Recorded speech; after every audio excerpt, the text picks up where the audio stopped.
Playing with y'all pseudo killers. Going into the day, y'all. Pseudo killers. About to get it in. I'm a pseudo killer nigga, and I'm coming for your head. All the niggas are kind of buff for the pseudo shit they said. Ain't no more running, nigga, I'm gunning for your head. I'm a boogeyman to these pseudos, I'ma leave these shit bad. Pseudo killers. Pseudo killers. Pseudo killers. Pseudo killers. I'm tired of all this talking, niggas running their mouth, beat chest on platform, begging for some clout. Niggas ain't doing nothing, only scream and shout. It's a first round KO, I'ma knock these niggas out. Pseudo killers. Pseudo killers. Pseudo killers. Pseudo killers. Ain't no more running, you heard what he said. Source reference scholarship, leave pseudos dead. 7,000 the lion coming out the jungle, coming off that top rope, king of the roll runner.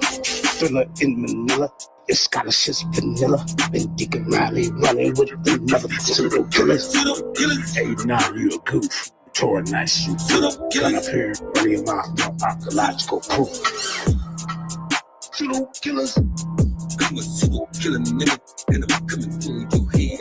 All the niggas are kind of bugged for the pseudo shit that they said. I'm a pseudo killer. I'm a pseudo killer.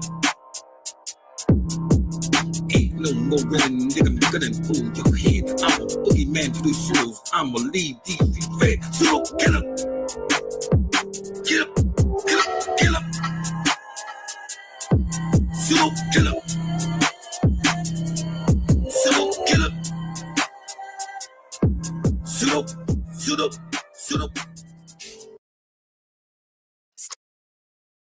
Step into Wix Studio, the platform for agencies and enterprises. Kick off projects in a word.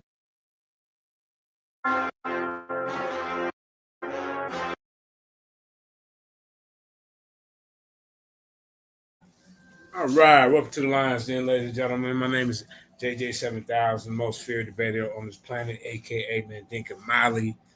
You know, I'm kind of bored today, man. Ain't no real action out there.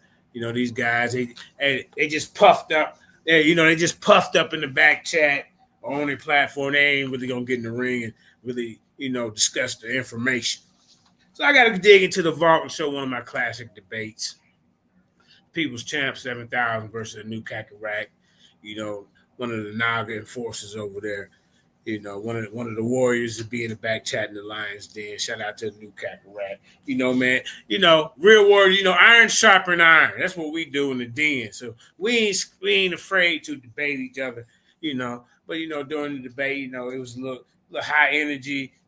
Saying how to build up to the debate. Was classic. I wish I could find that preliminary with that. But the topic is, the brother has a philosophy that God is light. Electromagnetism is really the force that they can like see, and you can test and observe it. So this is really God right here. My perspective, my point was like, no, God is more than light. The electromagnetism light you're talking about is something that the Creator created. And at that time, I was a Hebrew Israelite representing that. And, so we had a lot of differences, So let's get into this classic debate. It's only 2 hours long. Then y'all can enjoy the rest of your day. All right, hold up.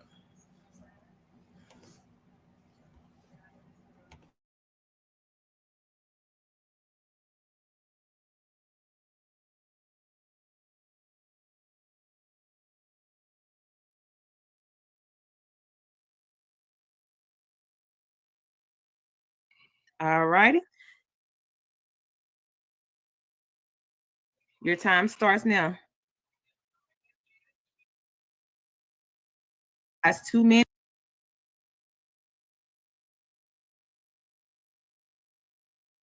minutes. to do their introduction. And give me a moment. All righty. Your time starts now. All right, I'm gonna go ahead and get this going. All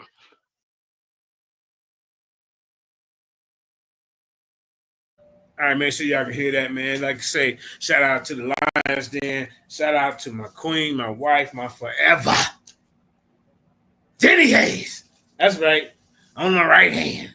You hear me? Shout out to the Lions Den, Leo Love, Sister Karima, Apostle Zaquan, Zion Warchild, you know what I'm saying? And the rest of the team, you know. Peace and love to y'all. Black Jesus Minister, ball in the crowd, slinging and banging. Y'all know what we do. This is just some of them classic ass whoopers.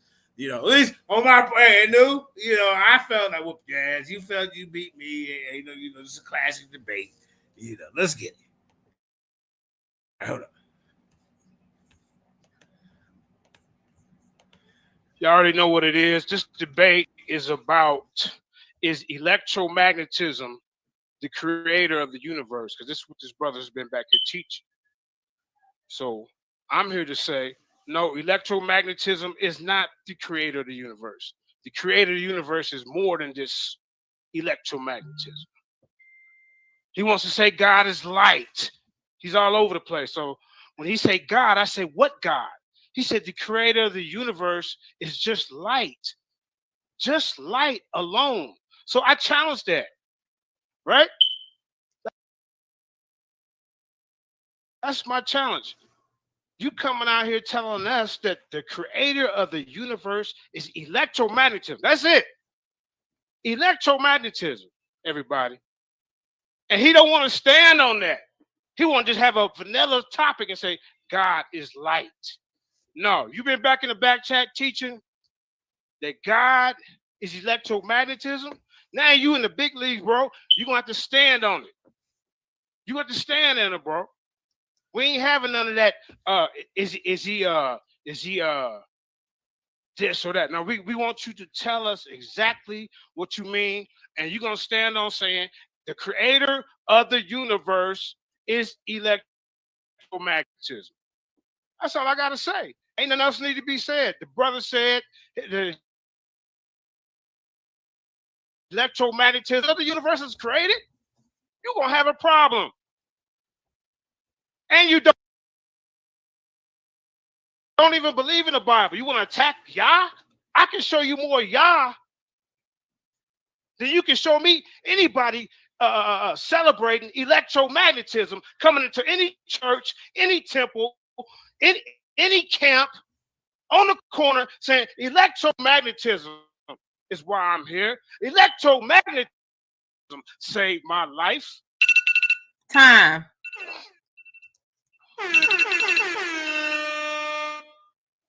Yeah, all right, so, your 2 minutes starts now.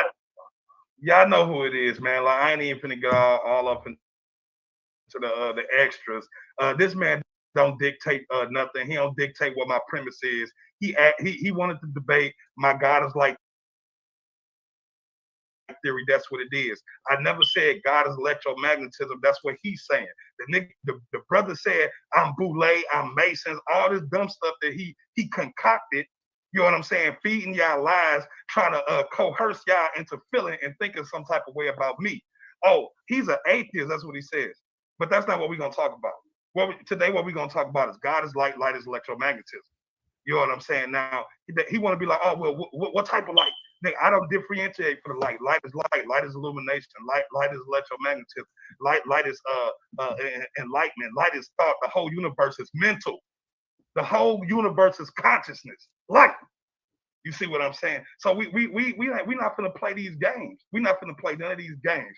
He lied to y'all and told y'all sound came first when everybody know that light is a million times faster than sound. So that's impossible. It's physically impossible for sound to come first. For sound to even emanate, it needs something to vibrate through. It needs matter to vibrate through. How you gonna make sound when ain't no matter yet? It ain't no matter yet, nigga. How somebody talking in a vacuum of space? This dude don't know the goddamn physics. And I'm gonna hammer this man down and y'all finna see something spectacular. I'm finna show you something ain't nobody showed y'all before. You ain't never heard this before. So I'm not here to debate what my beliefs is about my ancestors. I'm not here to talk about no Boule Masons crap. I'm not, and I'm gonna just drive this home real quick, right? Nigga, we talking about natural light, not man-made devices, which is what he sat there for 30 minutes and talked to y'all about. Nigga, I want to see this nigga turn the sun off. You can't turn.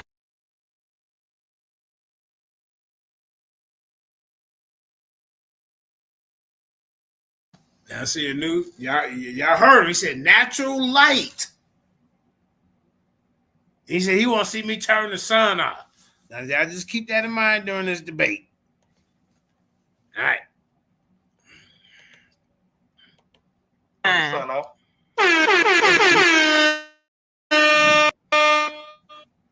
I'm gonna let him go first. Okay. All righty. Are you ready for me to start your time? No. Okay. Hold on. Let's see, where is it? Where is it?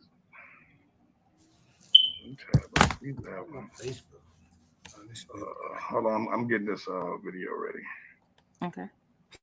I don't know why it's not showing us this video. Let me see here. I don't see it. See, God is light. I see that. Why don't I see this? I don't see the video. I don't see the video. Where's the video at?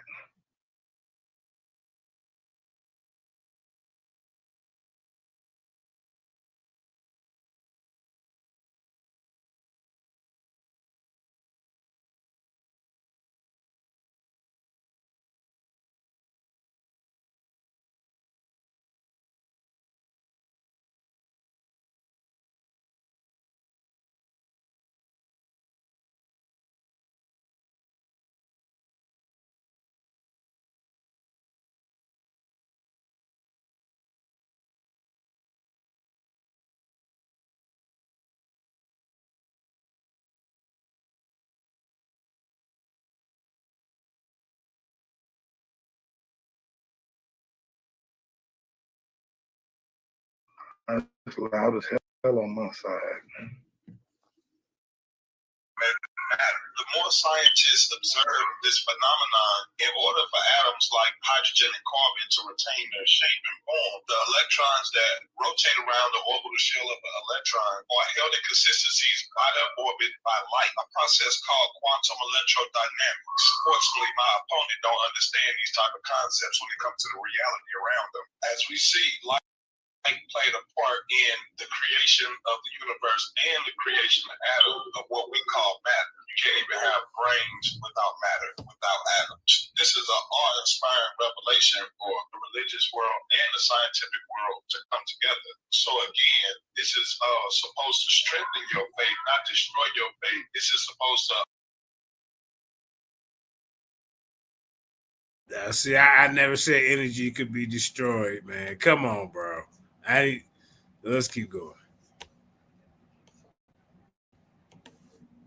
Validate for you the existence of God and not that false idol worship that my opponent engages in. I like to bring exhibit number 2 into play right now. There are a number of conditions that have to be just right for life to originate here on Earth and to sustain themselves over time. The tilt to the Earth, or having the right moon, or having the right amount of water. It's just so many factors. But when you get down to it, for life to originate, to sustain on Earth, you need right temperature. Scientists call it the Goldilocks zone. And anytime scientists are talking about temperature, they're referring to light frequencies, infrared light frequencies. Those are the thermal frequencies that give us heat. Also, for atoms to have the consistency to form into molecules, amino acids, DNA, RNA, and those things that makes up life forms. The atoms are held together with the consistency with light. So without light, you have no atoms and you have no form, and therefore there's no reality. Exhibit number 3, God is omnipresent everywhere at all times. Here's the WMAP, the Wilson Microwave Anisotropy Probe, launched by NASA in to outer space to measure the temperature differences in the microwave cosmic background. What they discovered blew them away. They found out that it's a consistent temperature throughout the entire universe, originating from the beginning of the universe. So what that means in layman's terms is that light is everywhere in the universe all at the same time. And that is literally the definition of omnipresent. You also find in quantum electrodynamics, you also find in the works of Richard Feynman and other scientists around the world that light is everywhere with substance. Because all atoms are held together by light. Light is omnipresent. As foretold, this is this man's intellectual death. Exhibit number 4, God is omniscient, all knowing. Matter exists in what is called superposition, wave particle duality. Something else my opponent don't know nothing about. It's one of the most auspicious phenomenon in discovery in particle and quantum physics. However, experiments involving light to help study the transition of an invisible wave into a particle of matter. And in this transition, scientists use light to make that result occur. They found out unless they released the data or the knowledge of this transition on Earth, light somehow has a knowledge of what's going on in the universe at all times. You wanted God is light, now you're getting God is light. Now let me finish cooking. Time. God is That wasn't 10 minutes. Oh, you get 10 minutes? Oh, I'm sorry. I thought. Go ahead. Sorry. 186,000 miles per second. Now that's fast as fuck. I'm gonna go back. Thanks to Albert Einstein and his work on special relativity and time dilation, it takes like 0 seconds to get the point end of the universe to the other. Everything. I'm gonna go back just a couple seconds. Okay. Eternal and is not bound by time. We measure time by moving at the cosmic speed limit, which is 186,000 miles per second. Now that's fast as fuck, boy. However, from light's perspective, thanks to Albert Einstein and his work on special relativity and time dilation, it takes like 0 seconds to get the point end of the universe to the other. Everything contracts back to a singularity where it encompasses all time and all space. What this means is a photon that manifested from the beginning of the universe has an age 1 second, and in 13.8 billion years, that same photon will not have age 1 second. Light is the same today, tomorrow, and forever. Understand this, it's only 18 fundamental particles in the entire universe, and the photon is the only one. Neutrinos, electrons, quarks, taus, muons, only 18. But only the photon particle of light is the one that can align with the 5 qualities that we have presented here today. Creating the universe, creating light, omnipresent, omniscient, not bound by time. So from thousands of years ago, the human experience has given us the perspective of God is light. And we see science and religion indeed can go hand in hand without infringing on each other. And it's a stirring going on in the ethos that science not only facilitates God, but also proves the existence of God. So this debate is not about who God is. I'm not here to tell you what God's name is. I'm not into religious politics. I'm here to show you that God is light and light is electromagnetism, and that God manifests himself in the creation and the reality that we live in. God is real. Now, with that being said, shout out Segment the Goddess, Blood Over Wine Records, Olives and Bullets, Knock World Order, NAGA 9 Studios, Stand Up, Ample Crew, Stand Up, Our Home Away from Home. Do a Google search at Hernoble.com, official NAGA World Order merch, t-shirts, hoodies for the fam. Shout out Brother Bianchi, Paradigm Shift, Stand Up. Be on the lookout for Tahuti the Titan Killer on Killer Priest Podcast Show. We doing big things out here, you know what I'm saying? Nigga, I promise y'all this man's intellectual depth, first round knockout, you know what I'm saying? Holla at your motherfucking boy. God is light, light is electromagnetism, Anukakerakt.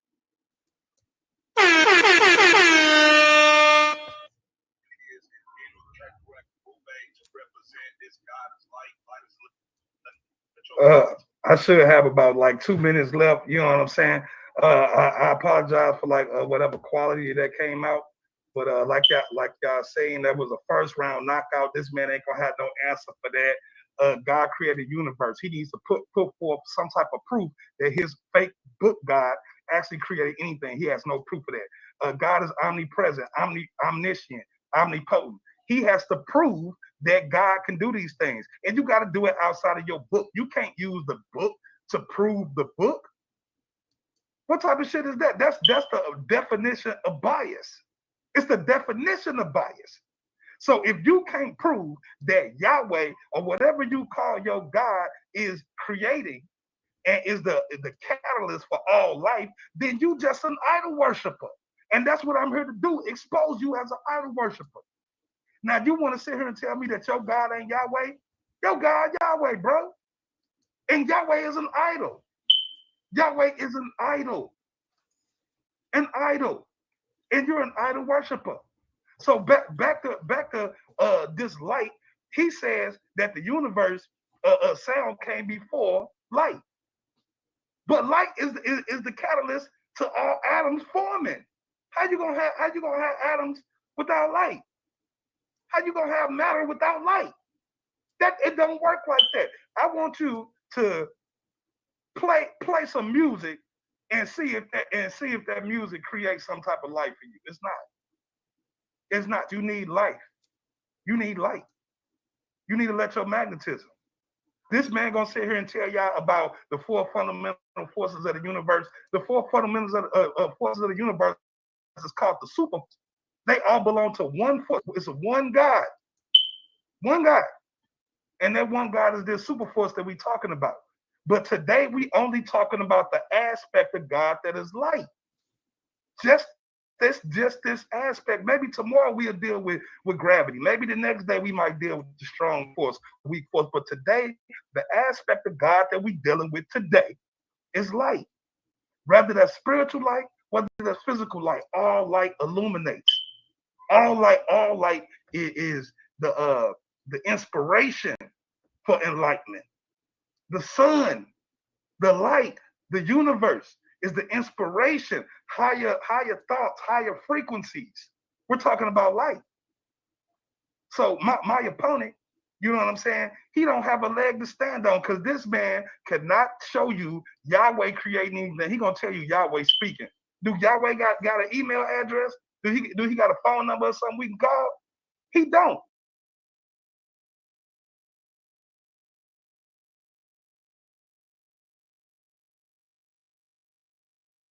All he gonna do is sit here and talk about belief. Belief.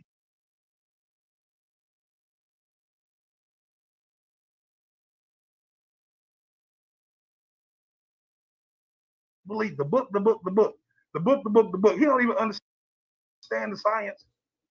He don't even just the other day he was sitting here talking about, oh, they controlling light. Yeah, nigga, that's a man-made device. We talking about natural light.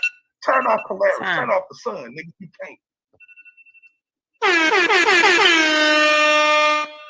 All righty. We got your boy JJ7000, the people champ, up next. So we doing 10 minutes, right? You on mute. Hold on, take you off mute. Go ahead. Yeah. Yahweh Ba'Shem, Yahweh Shabbatakadah, Kwam Yashala. People champ in the building, and I'm finna get this cracker lacking for real, man. Like I said, this guy right here, man, he just making up stuff as he go. He knows nothing about physics or science, and then he got the nerve to wear a Kemetic mask. Let's go to the Egyptian cosmology. My time started yet? My time started. You ready? You ready for me to start? All righty. That was only 10 minutes for him. It seemed like okay. That seemed pretty longer than 10, but I give you like 2 more minutes. I give you like 12. Okay. Yeah, that was my fault because I didn't have the timer on right. Okay, hold on, I just paused yours. Right, let's get it. Let's go. Now, for this brother right here, like I said, it's all about his character. Like I said, I asked him, is the sun God or is God light? Because your light comes from the sun. He's nothing but a undercover sun worshiper with a fake Kemetic face who don't even follow what the Kemetics say about what came first. So what I'm gonna do, 7,000 finna go into the Egyptian cosmology, the animated universe expanded 3rd edition by Mustafa Gudala Tehuti Research Foundation. You look it up. Part 2, the principles of creation. In the pre-creation, none nothingness. Every Kemetic creation text begin with the same basic belief that before the beginning of things, there was liquidly primordial abyss, everything endless and without boundaries or direction. Endless. The Kemetics called this cosmic ocean or watery chaos nu or ny or none, the unpolarized state of matter. Water is formless and of itself. It does not take any shape, nor does it resist being shaped. Scientists agree with ancient Commission's description of the origins of the universe. I want y'all to take heed to that. Scientists agree. Do you hear that? With the ancient origins of the universe, and how the Kemetics looked at it. Description of the origins of the universe as being an abyss, as neutron soup, where there are neither electrons, no protons, only neutrons. So your electrons ain't even in the mix, Mr. Magneto, forming one huge, extremely dense nucleus. Such chaos in the pre-creation state was caused by the compression of matter, i.e. atoms did not exist in their normal state, but they squeezed so closely together that many atomic nuclei were crowded into a space previously occupied by a single normal atom. Under such conditions, the electrons of these atoms were squeezed out of their orbits and moved about freely, i.e. the chaotic degenerate state. None is the subjective being, the symbol of the unformed, the undefined matter, inert or inactive, out of which all things are formed, must be in its essential state, unformed, undefined, etc. If the material basis of the world had any essential definitions, that means formations, these would act as limiting factors to the ability to be transformed infinitely. Its essential lack of definition is an absolute requirement for God's created omnipotence. Let that sink in. Let creation begin, Anukakerakt. The condensed energy reached the optimum concentration of buildup energy that led to its explosion and expansion outwardly about 14 billion years ago. The loud sound of this explosion is what caused the constituent parts of the universe. The loud sound of this explosion. This is what the ancients. The ancient Kemetics likewise repeatedly stressed that the divine commanding voice, meaning the divine sound, was the cause of creation. So take that mask off, because you don't even represent Kemet right.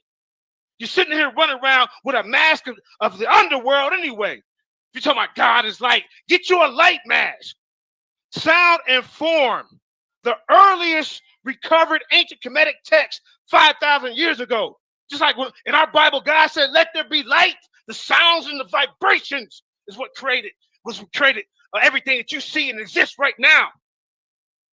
But you're going to go against the ancestors? You're going to go against the Israelite ancestors? You're going to go against the Kemetic ancestors? Because you want to make up stuff on the fly. We tired of it, bro. We tired of it. Sounds and form, the earliest recovered ancient Kemetic text 5,000 years ago. The belief that the word caused the creation. The belief that the word caused the creation, like the Bible said, let there be light. The Kemetics are saying the same thing. Actually, we got it from them.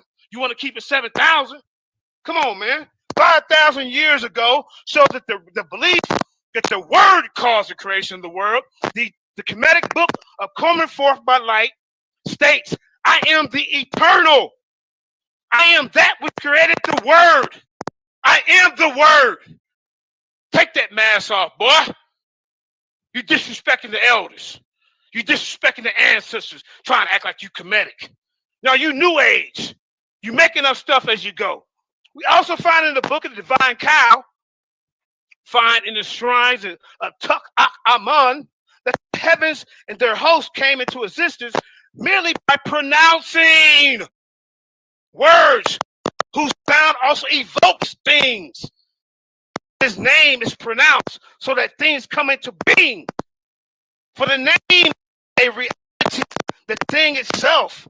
In other words, each particular sound is a corresponding form. Modern science agrees with this. Modern science has confirmed a direct relationship between sound wave frequency and form. Yeah. The divine sound. I got scientists agreeing with me, bro. You're just making up stuff that feel good. We can't even hear that lame ass video, bro. Show your face. A real debater, a real person who want to bring the knowledge eye to eye with his audience. The divine sound transformed the potential inert matter in none and other parts of the universe as direct, differentiated, orderly structured kinetic energies in the form of objects, thoughts, forces, physical phenomena. You understand? So you don't know nothing about the universe, bro. Let me teach you something, bro. I'm going to get into inflation real quick. See, because what is going on after the Big Bang, then things begin to inflate and expand. What caused inflation? I'm going to get off Kemet for a minute. I'm going to say, what caused this inflation? Based on a huge amount of experimental observation and theoretical work, because you need to know about inflation when we get into this topic. It is now believed that the reason for the observation is that space itself is expanding, and that it expands very rapidly within the first fraction of the second after the Big Bang. This kind of expansion is known as the metric expansion. See, he ain't gonna teach you nothing, man. He just gonna babble off of his damn lip. In physical cosmology, cosmic inflation is a theory of exponential expansion of space in the early universe. The inflation of our part lasting 10 milliseconds after the conjectured Big Bang singularity. Let's get right to it. Science, universe, NASA, James Webb Space Flight Center. After the Big Bang, the universe was like a hot soup of particles, i.e. protons, neutrons, and electrons. When the universe started cooling, the and neutrons began combining into ionized atoms. See, your electrons have to wait before the hydrogen nuclei and helium nuclei could cool before it can even form atoms. Your electrons cannot work in heat. Real explain heat. You're talking about electromagnetism. Your electromagnetism is controlled by electrons, right? They are not the creator of the universe. They came late. Let's get into it before my time, bro. Now, it says, i.e.,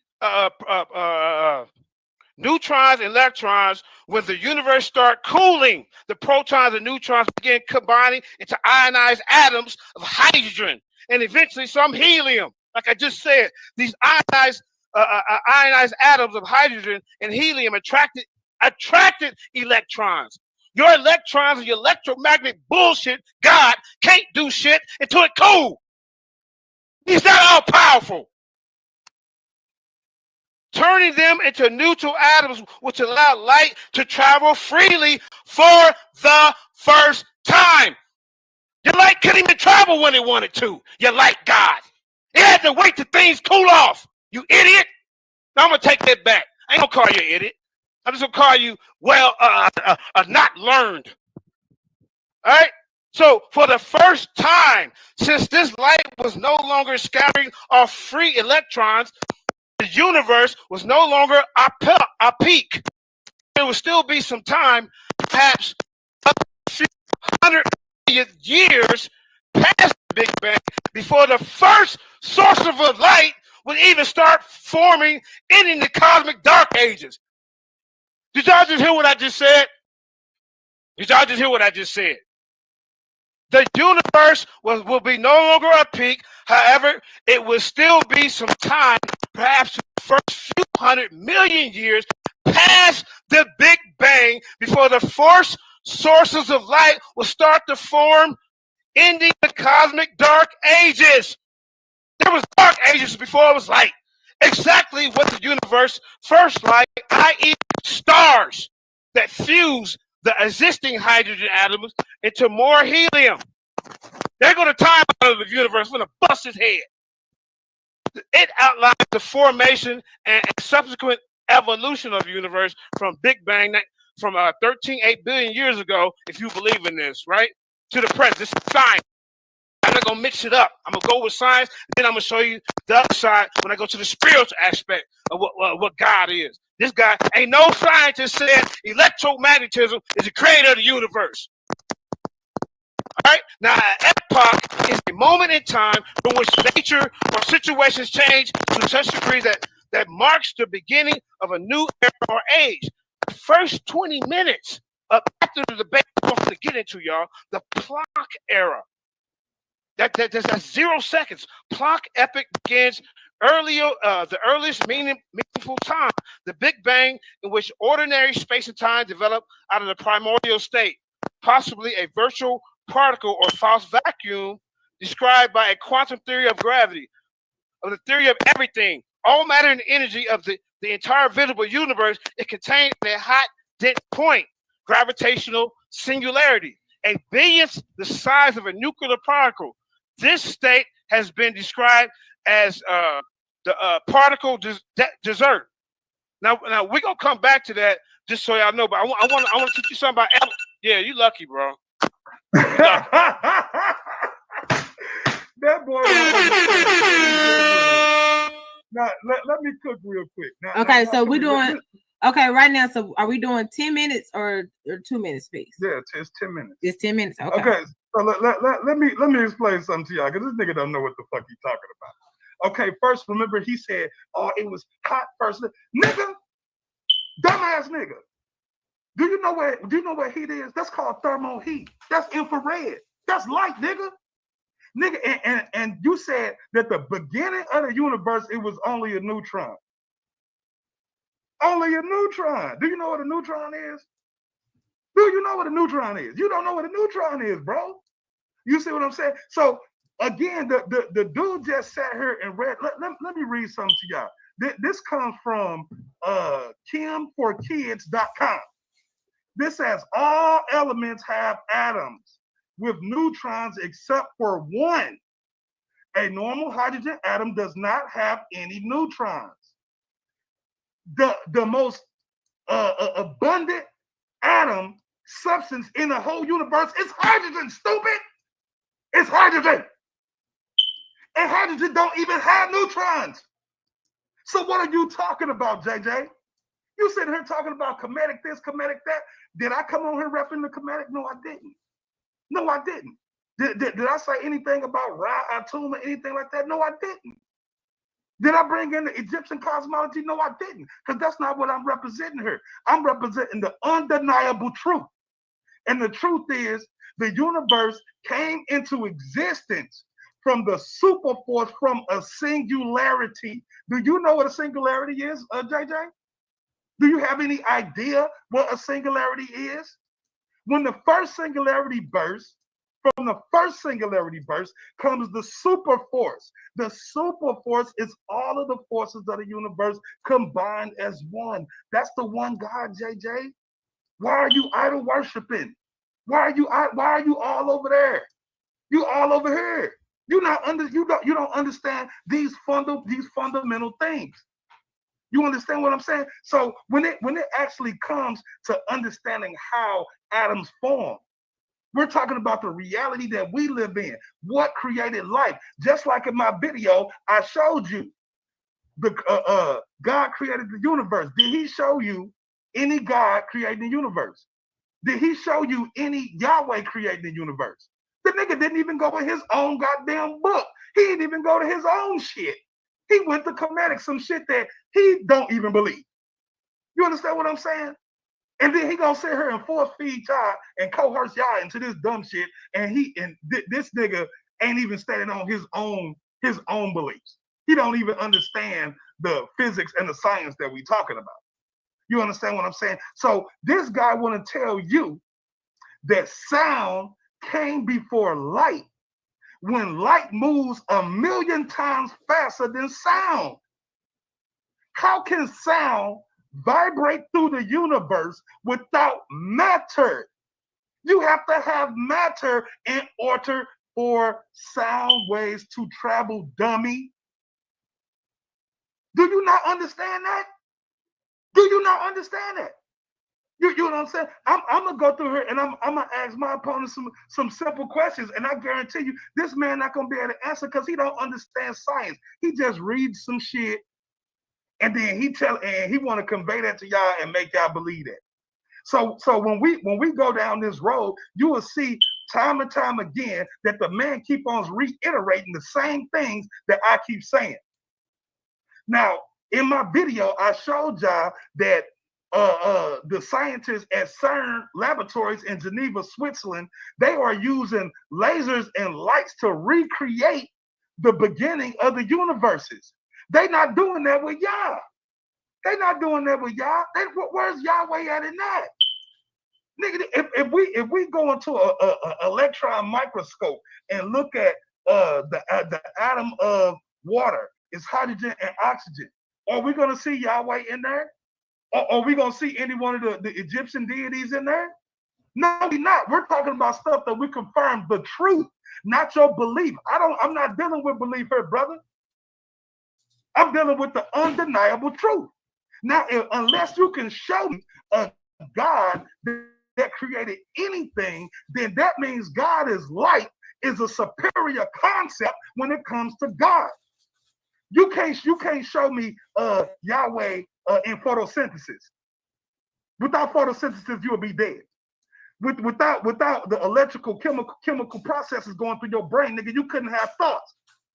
How is God speaking without vocal cords? Huh? Yo, you call God the Father, right? So that means that your God got a penis.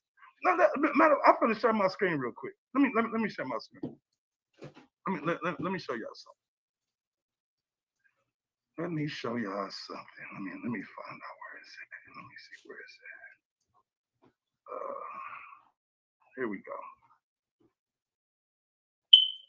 Here we go. My bad, I went the wrong direction. Check this out. Check this out. So when we talk about hold on, let me pull this back up right here. I just really want to bust his head wide the hell open with this right here.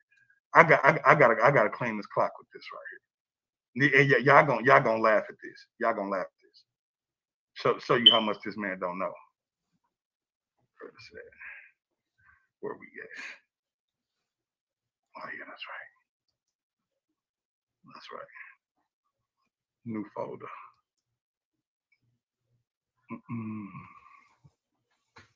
Here we go. Here we go. Let me share this real quick. Let me share this right here. Oh no, this one right here. Okay, so this man saying that his God created the universe, all this other shit. Yeah, and we all know that his God is Yahweh. We all know that, right? So what he not telling y'all is this. Let's look at what I'm leaving my screen up.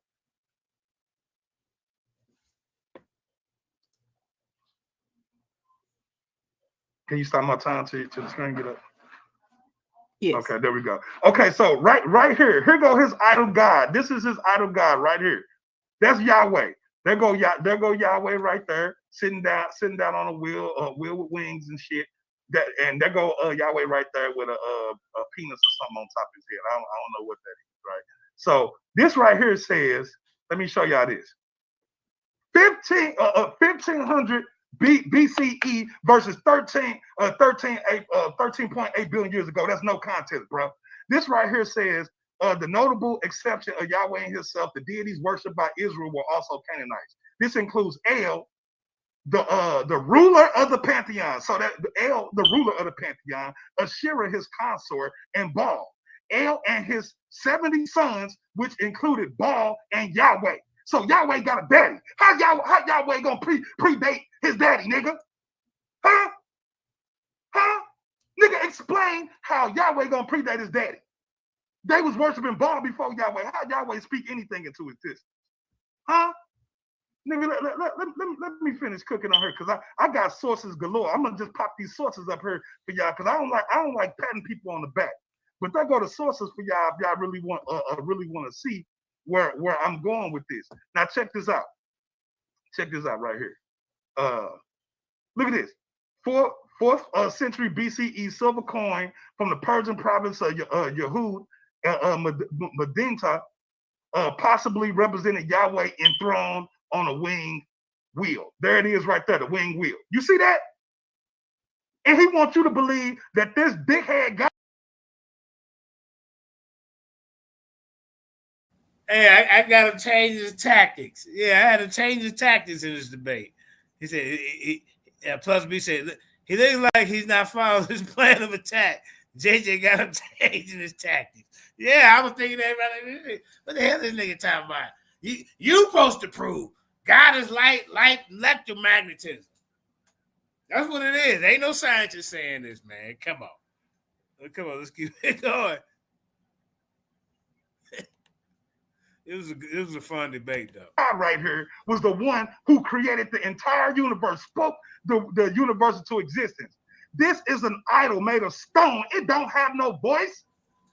And then you want to sit here and disrespect light? You want to disrespect light? You want to sit here and talk about I could turn light off with a switch. Nigga, that's a man-made device. We're talking about the whole damn universe. He said he's talking about natural light. That's what he said in the beginning, y'all. Turn off Polaris. Turn off the sun. Turn off Andromeda. I'm gonna show him how Andromeda gonna get turned off. Turn his TV off. Watch, y'all. Let me see you turn off the sun. Let me see you turn the sun a different color. Go ahead. This man don't understand light. Nigga, light, the light spectrum. I heard what he said. Let me see you turn off the sun. Let me see you turn off Andromeda. Okay. Spectrum. The light spectrum. We only see the visible light spectrum. It's an itty bitty little tiny. It don't even make up 1% of the light spectrum. The rest of it is dark to us, which means even when you think it's dark, it's actually light because your eyes can only see the visible spectrum. You can't see ultraviolet. You can't see gamma ray. So the darkness that he's talking about is actually light. See, you don't understand what a straw man argument is. My argument is nothing about Yahweh or El.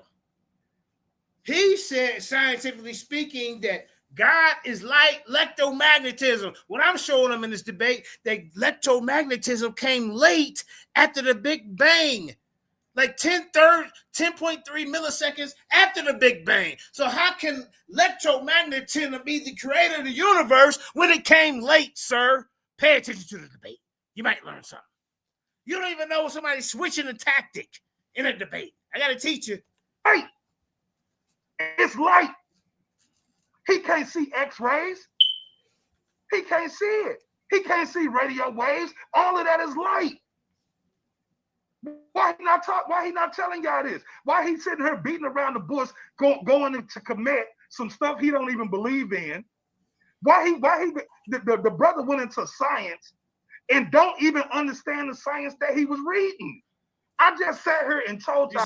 See, son, if you was a real Kemetic, like you say, you got the little eye of horse and all that. If you would have watched the beginning of the debate, I went into Kemetic science and they telling you that the sound, the word created life.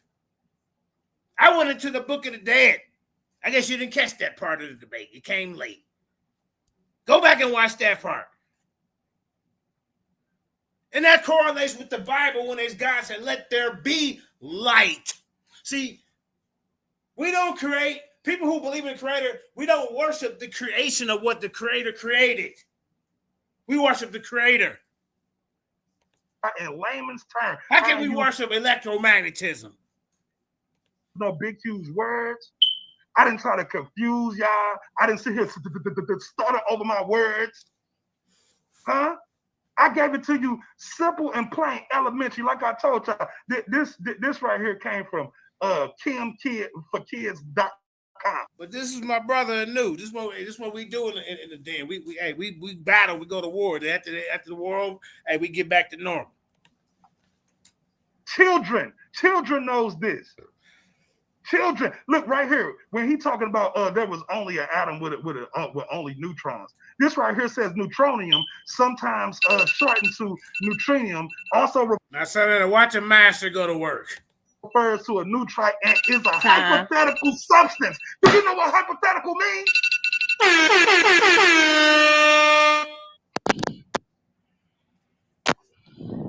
All right, JJ 7000. Yeah. Let me bring me on. Bring me on, because he's nothing but a sun worshiper, and I'm about to destroy Andromeda. I'm about to. Now remember, he said, "Show me how. Look, I'm going to show you how I can turn off the sun." And Andromeda, Sarnetta, says you're peeking around in the bushes. This is what science says, sir. Why? So his God is light coming from the sun anyway, and these stars. But do he not? But science said that these stars will go out because of the big freeze. So you don't know nothing about that. But watch Mandinka Molly 7K teach you. Destroy. Let me share my screen. I'm gonna share my screen real quick before you start my time. Okay. Let me share my screen. Share my screen. All right, I'm gonna share my screen. All he doing is yelling. He ain't bringing up no sources. That's all they doing. Just running his fly trap. All right. Since you want to go to science, your scientist is going to tell you the ways that this universe goes. Wait, is it sharing? Yes. You got it? Mm-hmm. Okay, cool. 3 ways the universe will end according to astronomers. Now, here's right here where your Andromeda, your sun, your nebulous, all your stars going to die out. It's called a big freeze. According to astronomers and scientists of cosmos, final fate is long and frigid affair that astronomers call the big freeze. It's a fitting description for the day when all heat and energy is evenly spread over an incomprehensible, let's skip that one, vast distances. At this point, the universe final temperature will have above absolute zero. Absolute zero. There will be no Andromeda. There will be no nebulous or any star that you talking about that you sun worship and you bragging on. According to George Lemaitre, some 13.8 billion years ago, our universe was born to the Big Bang and has been expanding ever since until a few decades ago. It looked like that expansion would eventually end. Don't read though. Watch this. Astronomers' measurements suggested that there was enough matter in the universe to overcome expansion and reverse the triggering of a so-called big crunch. In this scenario, the cosmos would collapse back into infinity. Dense singularity like the one it emerged from, according to scientists. Perhaps the process could even spark another Big Bang. Thinking went. In the years since, Anukakerakt, update your information. In the years since, there was a discovery of dark energy have robbed of that shot of eternal rebirth. The most important impact of dark energy is that the dark universe expansion will never slow down. Hey, Anu, update your information. It will only accelerate. Astronomers are saying just as a couple of trillion years from now, the universe will have expanded so much that no distant galaxy will be visible from our own Milky Way, which will have long since merged with its neighbors. Eventually, 100 trillion years from now, all star formation, your Andromeda, all that will cease. There go your light, buddy, ending the Sterphilescence era that's been running since not long after the universe first born. Much later, in the so-called degenerate area, so he don't know nothing about this. He just running his fly trap. The galaxies will be gone. stellar remnants will fall apart. All the remaining matter will be locked up inside black holes. In fact,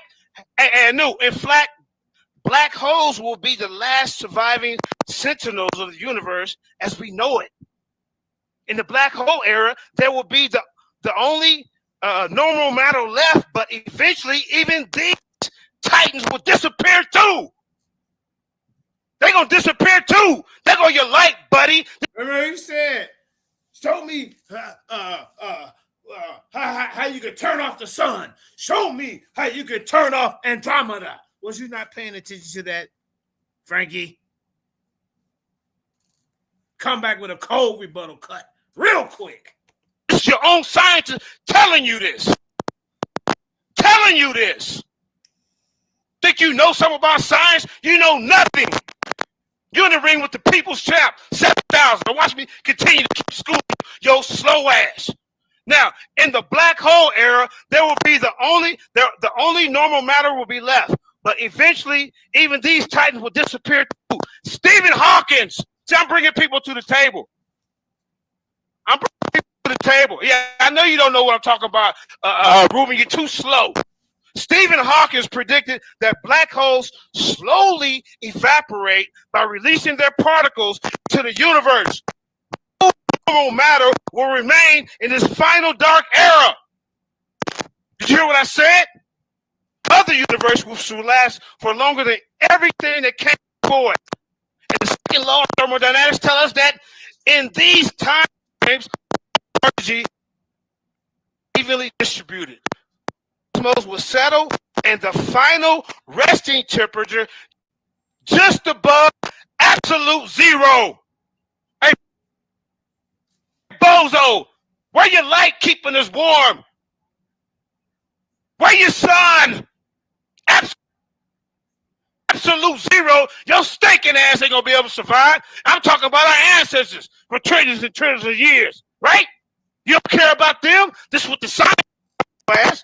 The cosmos will settle in its final resting temperature just above absolute zero, the coldest temperature possible. In fact, of this time scale of trillions of years, even the existence of our entire species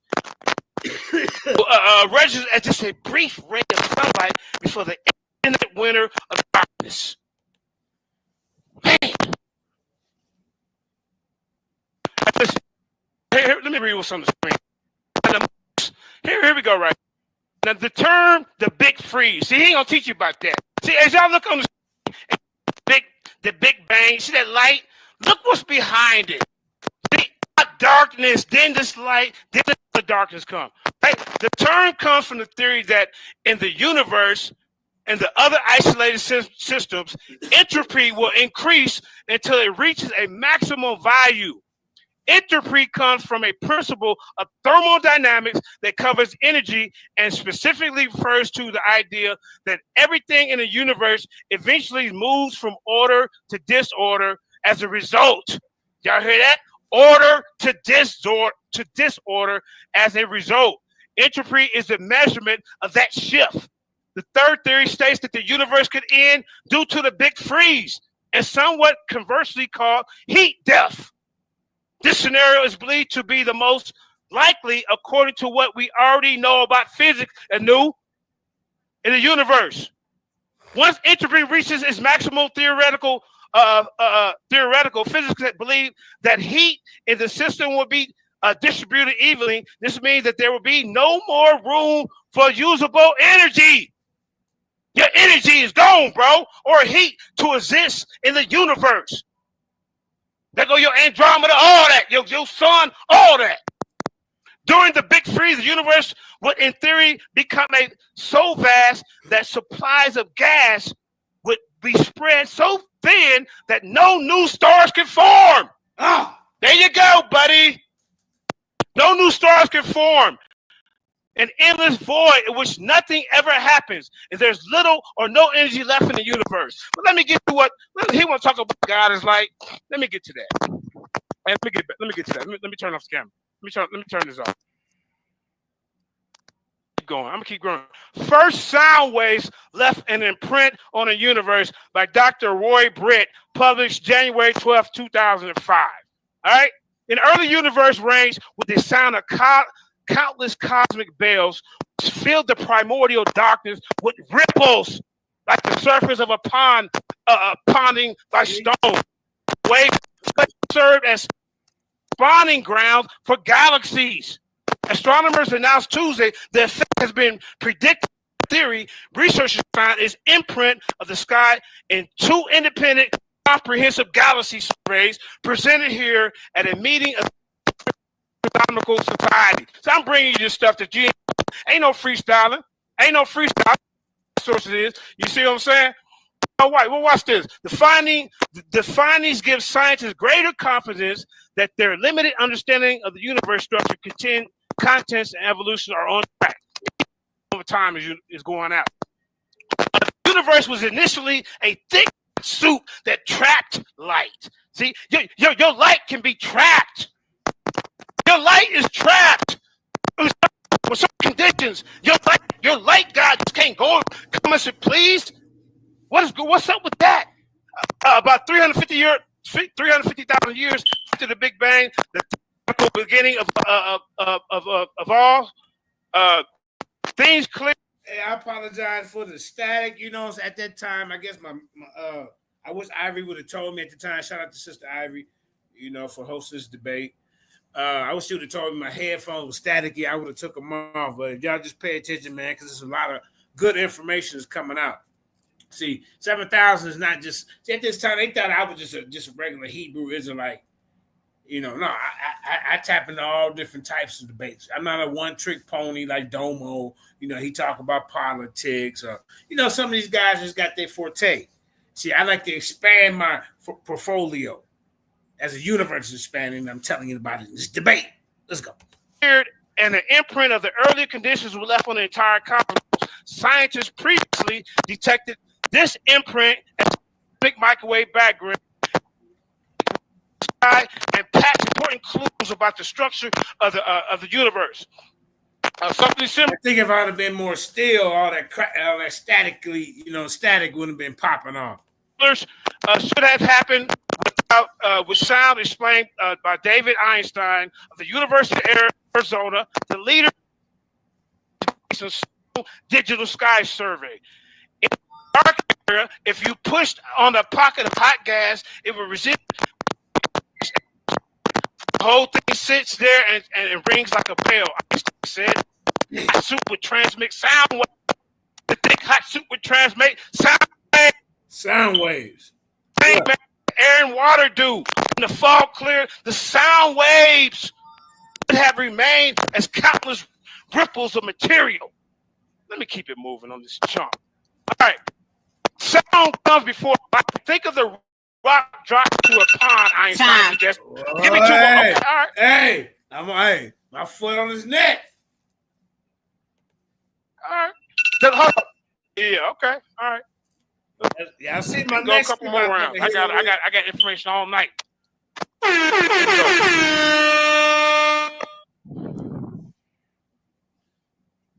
All right. Your brother Anu up here. So okay, so let's review some of the stuff this fool just said. He just said that it was countless ripples through matter in the beginning. That means that matter existed in the beginning, according to this nigga. Do y'all understand? Do y'all understand what he's saying? Where does matter come from? How you got matter before the beginning of the universe? How you got matter before the beginning of the universe? You supposed to be proving God is light, bro. See, this is what happened when they get in the ring with 7,000, man. The whole strategy got to change up. Huh? Where did matter come from? Where it come from, JJ? Why you not explaining to him? That's because you're reading hypothetical bullshit. That's why. Let me show y'all something. Let me show you my screen. Go ahead, show me. Let me show you something. See, he bringing that dumb shit up, but that's not my premise. God is light is infinite. God is infinite. And this right here is called the cyclic universe. This is, I don't believe in the Big Bang. He believes in the Big Bang. I don't believe in that shit. I believe in the cyclic universe. And as you see, this says the modified cyclic universe during the successive cycle of the universe expands to a bigger volume. So right here in the beginning, let me zoom in for y'all so y'all can see this for yourself. You know what I'm saying? I didn't make this up. It's scientists making this up, not me. Now, as you see, it says the universe and time began with the bang. Look where the bang at. What you see right there? Ain't that light? Ain't that light right there? That's light. They're not showing you no matter, no nothing. That's light. And this right here is the cycle of the universe. And you see as it gets big, it gets bigger, and then it crunches down, boom, and then it bangs again, and then it bounces, then it bangs again, and it keeps on going. This is what a cyclic universe is. We live in a cyclic planet. You have spring, winter, you got spring, summer, fall, winter, spring, winter, fall. It's a cyclic universe. We all live in cycles. We live, we die, we rebirth. That's a cycle. So this Big Bang stuff that he's talking about, that's just hypotheticals. It's not even realistic. It's not even believable. But this right here, dealing with a cyclic universe, let us know that the universe is going to go on forever. Yes, there's a time when the universe is going to expand and then it's going to contract. It's going to expand and it's going to contract. Why? Because the universe is alive. Just like the lungs in your body, what it do? It contracts, it expands. It contracts, it expands. This is the same thing the whole universe go through. As above, so below. This is the fundamental principle when we're dealing with spirituality. But that's right. He ain't even dealing with spirituality. He ain't even dealing with his own book. So we know, that's some horse shit, right? So dealing with this cyclic universe, you see this? Look what it says. The volume of the universe. This right here is a wave. Look, it's a wave. Boom, boom, boom. This is a wave. And what is light? It's a particle wave duality. That's what you're looking at. That's what we're looking at right here. Look, the expansion of the universe, and then the contraction of the universe. Look at this. You see that? You see that? See, he not bringing this up. He's not bringing this up for y'all. Now I'm gonna stop sharing and I'm gonna share something else. I got all, and he right. We can keep going. I got time today. Check it out. Let me see where we at. Right here. He want to bring up black holes. Let's bring up black holes. Let's talk about black holes. See, the misconception, and he read our article from 2005. It's 2022. Nigga, science did change completely since 2005. And this right here, this right here is brand new. And again, I'm gonna show y'all my sources. So he don't sit here and lie to y'all and say I didn't show y'all sources. Hyperphysics, physics, astro, GS. I'm telling you, man, this was the most high energy debate I ever been in. It was fun. We teaching about science theories, scientific theories, but no scientist is going to say God is light. And this is what I was trying to get through his head.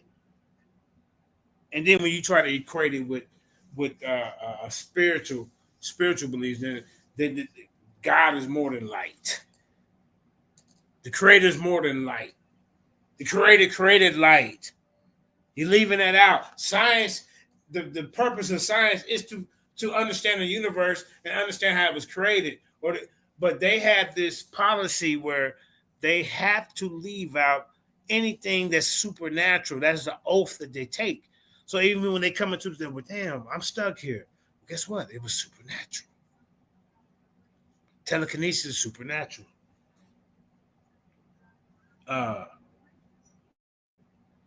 What else? The paranormal is supernatural. The human experience, we experience these things. And because you can't quantify and test it, that means it don't exist. Consciousness, you cannot quantify and test that, but does that mean it doesn't exist? There's something out there that there has to be some kind of intelligent designer behind all of this. And if the teledesigner created light, how can you say God is light? But when you talk about in the spiritual aspect, yes, we can say that. That's just a metaphor for light, meaning good, meaning righteousness. U.E, physics.central.com. I mean, y'all can read them for yourself. I'll leave it up there for a hot second, just so y'all can see them, and you can go review these sources on your own. Like I said, I don't like patting backs because all of this belongs to the human family. So okay, so he says that light goes in a black hole, can't get out the black hole, and all this shit. The black hole is the actual contraction of the universe. That's what happens when matter falls into a black hole. It's getting compressed. He don't understand the shit he talking. Okay, this right here. Let's look at this. Let's see if light don't escape a black hole. Okay, these right here, what you see shooting up out of this black hole are called realistic jets. It says matter and what? Radiation extending out hundreds of thousands of light years. This is the black hole we talking about. This is the acceleration disk, a swirling mass of matter destined to swirl into the black hole or to be ejected into space. He don't understand Hawkins radiation. Hawkins radiation is saying that a black hole is going to eventually shrink. And if it's shrinking, that means that it's emitting radiation. That's where the entropy comes into play. He don't understand what the fuck entropy is. He just talking. He just reading that shit. He don't understand the words that he using. He not understanding it. Let me go on to this. It says the astronomers, this right here, shout out to Ruben for putting this together right here. This says astronomers have detected light coming from behind the black hole for the first time. That old ass science your ass going through, nigga, boy, that shit old. Your ass need to update your shit. 2005 and it's 2022. It says proving Albert Einstein's right alongside the expected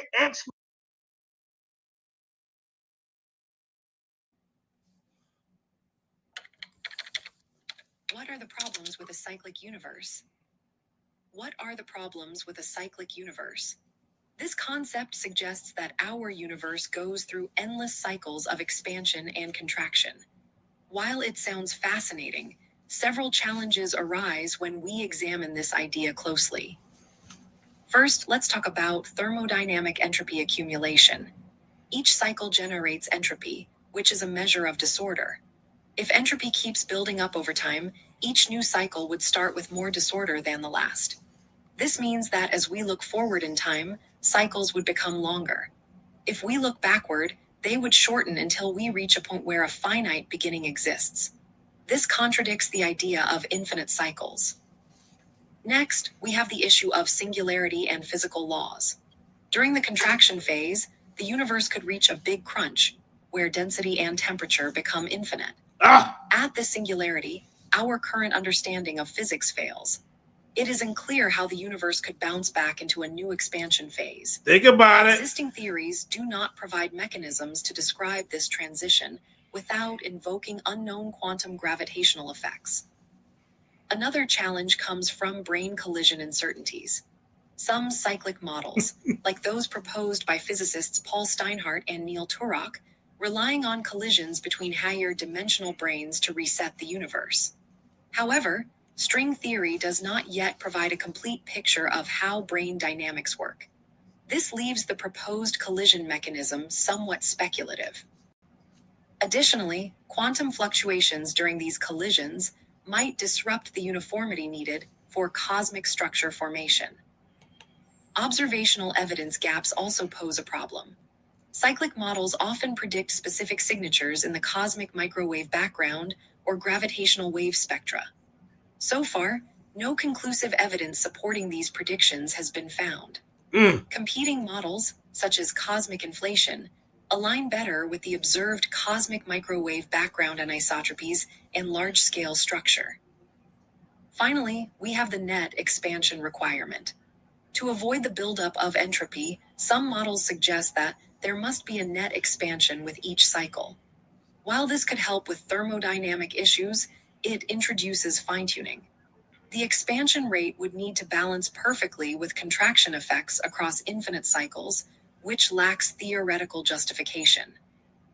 Despite these challenges, research into cyclic models can lead to advancements in quantum gravity and string theory. For example, studying brain collisions could improve our understanding of multidimensional physics. Analyzing entropy can also push developments in statistical cosmology. However, these models remain just hypothetical, with unresolved issues limiting their predictive power compared to established cosmological frameworks. Now look at that. You see what I'm saying, y'all? Now look at that. I try to tell this guy. I love you, New. You're my brother, but come on, man. All right, let's get back to the meat and potatoes.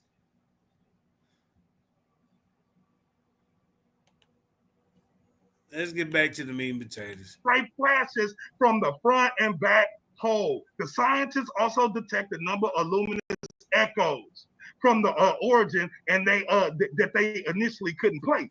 Now, what are they talking about? There it is, right there. You see the emissions right there. There it is. Here, let me scroll up some more for y'all. Let me show y'all this half-ass scholarship this nigga bringing y'all.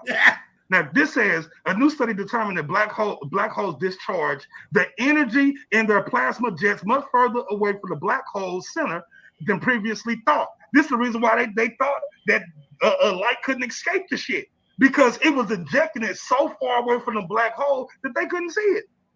So it says, than previously thought, resulting in a long-standing debate and offer clues into the jet formation and structures. The supermassive black hole at the center of the galaxy are the most massive objects in the universe. They range from about 1 million to upper 10 billion times the mass of our sun. Some of these black holes also blast out gigantic, superheated jets of plasma, nearly at light speed. Again, so even when the universe goes to a big crunch, it's going to go into a big expansion after that, because the universe is eternal. The universe is the mind. It's mental. Correspondence, duality. Do you understand what duality is?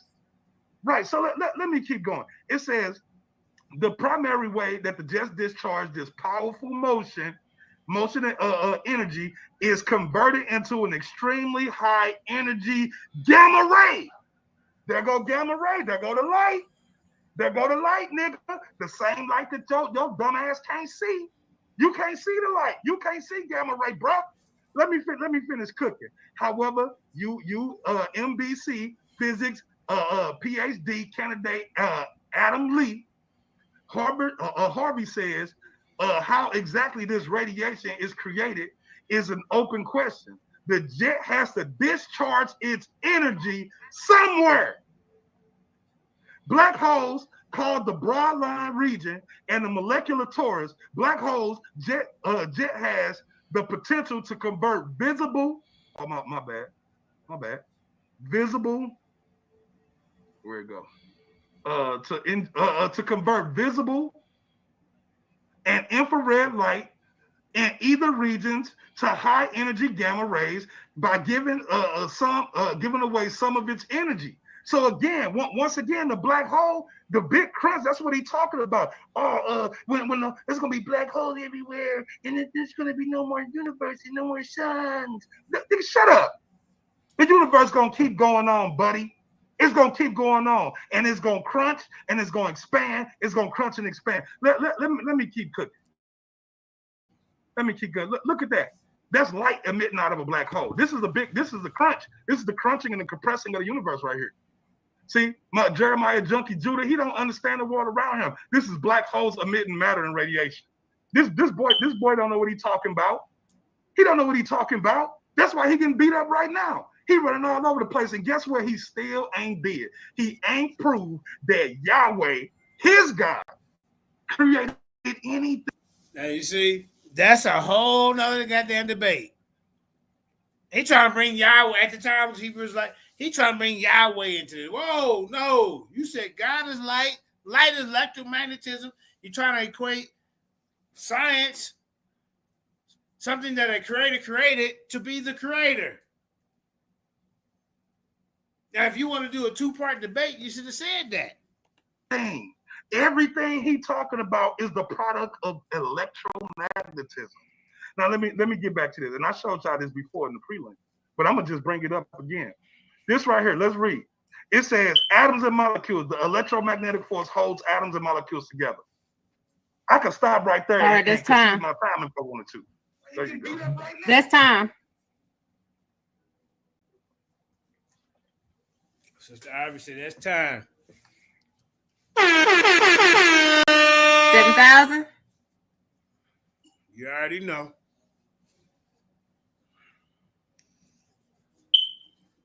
7,000. Oh yeah, see, he stepped away. The boy disrespectful. He ain't even here for it. He disrespectful. You know what I'm saying? You gonna walk away from a battle? He in the middle of a battle, you gonna walk away? I was listening on my phone. To get a drink. Hey, bro, you know? Trust me, I was listening. I had to step away from the screen, but I was listening on the phone. It's all good. You gotta be inebriated for a lot of this stuff. Nah, that's it. You know what I mean? Till I come back, and like I said, since the boy ain't here, and he think it's okay to step away, I'm gonna just keep cooking until he get back. I'm gonna just keep cooking until he get back. So this right here says the electromagnetic capture. The electromagnetic force pulls electrons into the orbit around positively charged nuclei. The larger the nuclei, the more electrons are pulled in. So this right here is showing you how light actually creates, or electromagnetism actually forms matter. There it is, right? Y'all not even seeing it. Hold on. Let me give it to them raw, so they can see it for themselves. Put that up real quick for him before he run back up here. Let me show you something. Okay, right there, like y'all see, it says electromagnetism forming matter right there. You know what I'm saying? He not showing y'all this because he don't understand it. He don't understand it. Let me go back up here. What he don't understand is electromagnetism came late. So he tried to go with the cyclic theory, where the universe creates itself over, kills itself over, come back over. And like I just showed y'all, there's a problem with that theory. But the whole purpose of this debate, you're supposed to be proving that God is light. Light is electromagnetism. My stance, the creator is more than light. You see this? And no scientist is saying God is light. So you mix your spirituality with science. So when I did that, how can it be a problem when I show you that the ancients say, let there be light, and it's showing you that there was a sound, a vibration that said, let there be, and rippled through the universe, light. And then I went to the Chematics, and they're saying the same thing. This the super force. You know what I'm saying? When he get to talking about sound and stuff, nigga, sound dealing with frequency. Okay, and then you even mixed in you put all when you said the super force. Now you created a strong force, the weak force, gravity, and the fourth one, which was it's on the tip of my tongue, but why did you pick? How come the strong nuclear force couldn't have been God, or the weak one? Or gravity. The four fundamental forces of the universe. Right? Why you pick electromagnetism? Frequency is dealing with light frequency, light, sound and light are interchangeable with each other, because you can create energy with sound, and you can create sound with energy. Yes, that's how you got electric guitars and all that shit. You see what I'm saying? So right here, this is the fundamental forces. You see, this is the unifying force theory right here. What do you see in the beginning of it? It's light. Hey, hold up, bro. Your time up. We tired of the babbling. We tired of it. Champ back. All right? And like I said, let me get my screen. This guy's funny as hell. All right. Let me get to where I need to get to. Hold up, baby. Now he want to sit up there. See, this whole debate is about, is God light? Is electromagnetism the creator of the universe? We all know that electromagnetism came late. When you go to the timing of the Big Bang, the four fundamental forces of the universe until 10th to the 42nd millisecond after the bang. And like I told y'all earlier, planets and galaxies wasn't formed until 400 million years after that. Photons didn't come into existence until 400,000 years. Let me get into what God is. All right? Let me get into that. Now, and I want him to show his God. Nobody runs around and meet up in a mosque, a church, a temple, on a street corner preaching about electromagnetism is my savior. They don't give you a book about electromagnetism when you go to prison. They give you a Bible to try to get you right. Now, the mapping of the genetic code known as DNA is probably the most important scientific breakthrough of the new millennium. On June 26, 2000, President Clinton and a group of world-known scientists presented the first map of the human DNA molecule, called the discovery language in which God created life. Chemical sequences, chemical letters that make up the seat of human life. It's a breakthrough that is expected to revolutionize the practice of medicine and paving the way for new drugs and medical therapies. Has lasting spiritual, physical implications. See, nothing he's talking about, it has any something you can grasp to. He's all over the place. I just told you, electromagnetism was created late after the Big Bang. I just showed you that light didn't come into existence to 400,000 years after the Big Bang. I just showed y'all earlier that electrons cannot do anything to the hydrogen nuclei and helium nuclei and to the universe cool down. So your electron has limits. Your light has limits. Let's get back to it, man. On track of what God really is. He ain't gonna show you nothing. Electromagnetism in your DNA. President Clinton didn't go see nothing about no electromagnetism in your DNA. He went for the Yah code. Now watch this. Mapping the chemical sequences for human DNA. The chemical letters that make up the receipt of human life. It's a breakthrough that is expected to revolutionize medicine, paving the way for new drugs. A direct link can easily be found between the building blocks of life and the creator of the universe. Who is the creator of the universe? He has no name. It's about a divine name. Who he got? Electromagnetism. They put electricity and magnetism together, and they called it electromagnetism in the 1890s. Your God was created by somebody who came up with a name in the 1890s. Directly can be easily be found between the building block of life and the creator of the universe. Mankind is fearfully and wonderfully made. A hidden code within the this code is an alphabet of the DNA that spells out the creator name and man's purpose. Scientists, see, Bill Clinton went with the scientists, y'all. Scientists discovered a map of 4 DNA bases that's carrying the ability to sustain life. These bases, known as chromosomes, are painted differently for each person. It contains 23 pairs of chromosomes made up by oxygen, carbon, and their acidic counterparts. Encoded within these elements is an amazing group brand of life that proves the creator Yah put his own unique stamp upon every person. Electromagnetism. You ain't gonna find that. This stamp is actually his name as revealed to Moshe thousands of years ago, burning bush. It's where Yad-Hed Vad-Hey, YHVH, revealed his character as a great I am.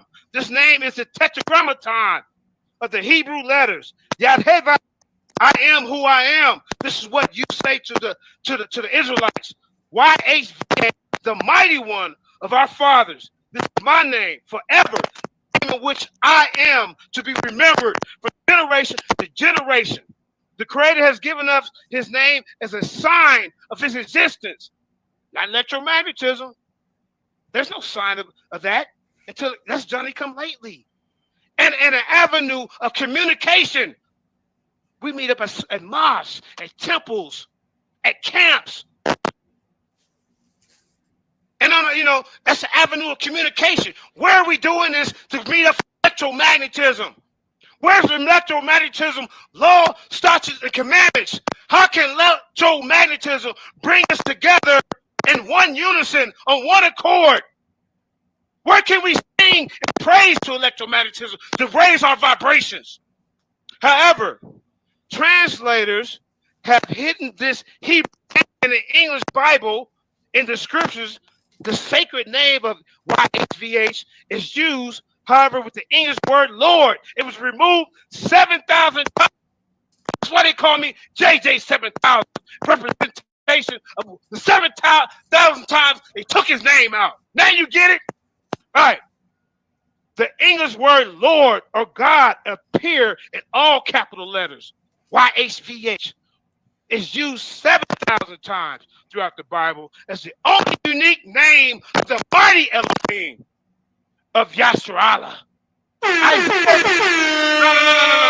Hey, the last. Hey, we're gonna go 2 more rounds. I'm busting his head. It's my turn, bro. It's my turn. Yeah, let me get that screen.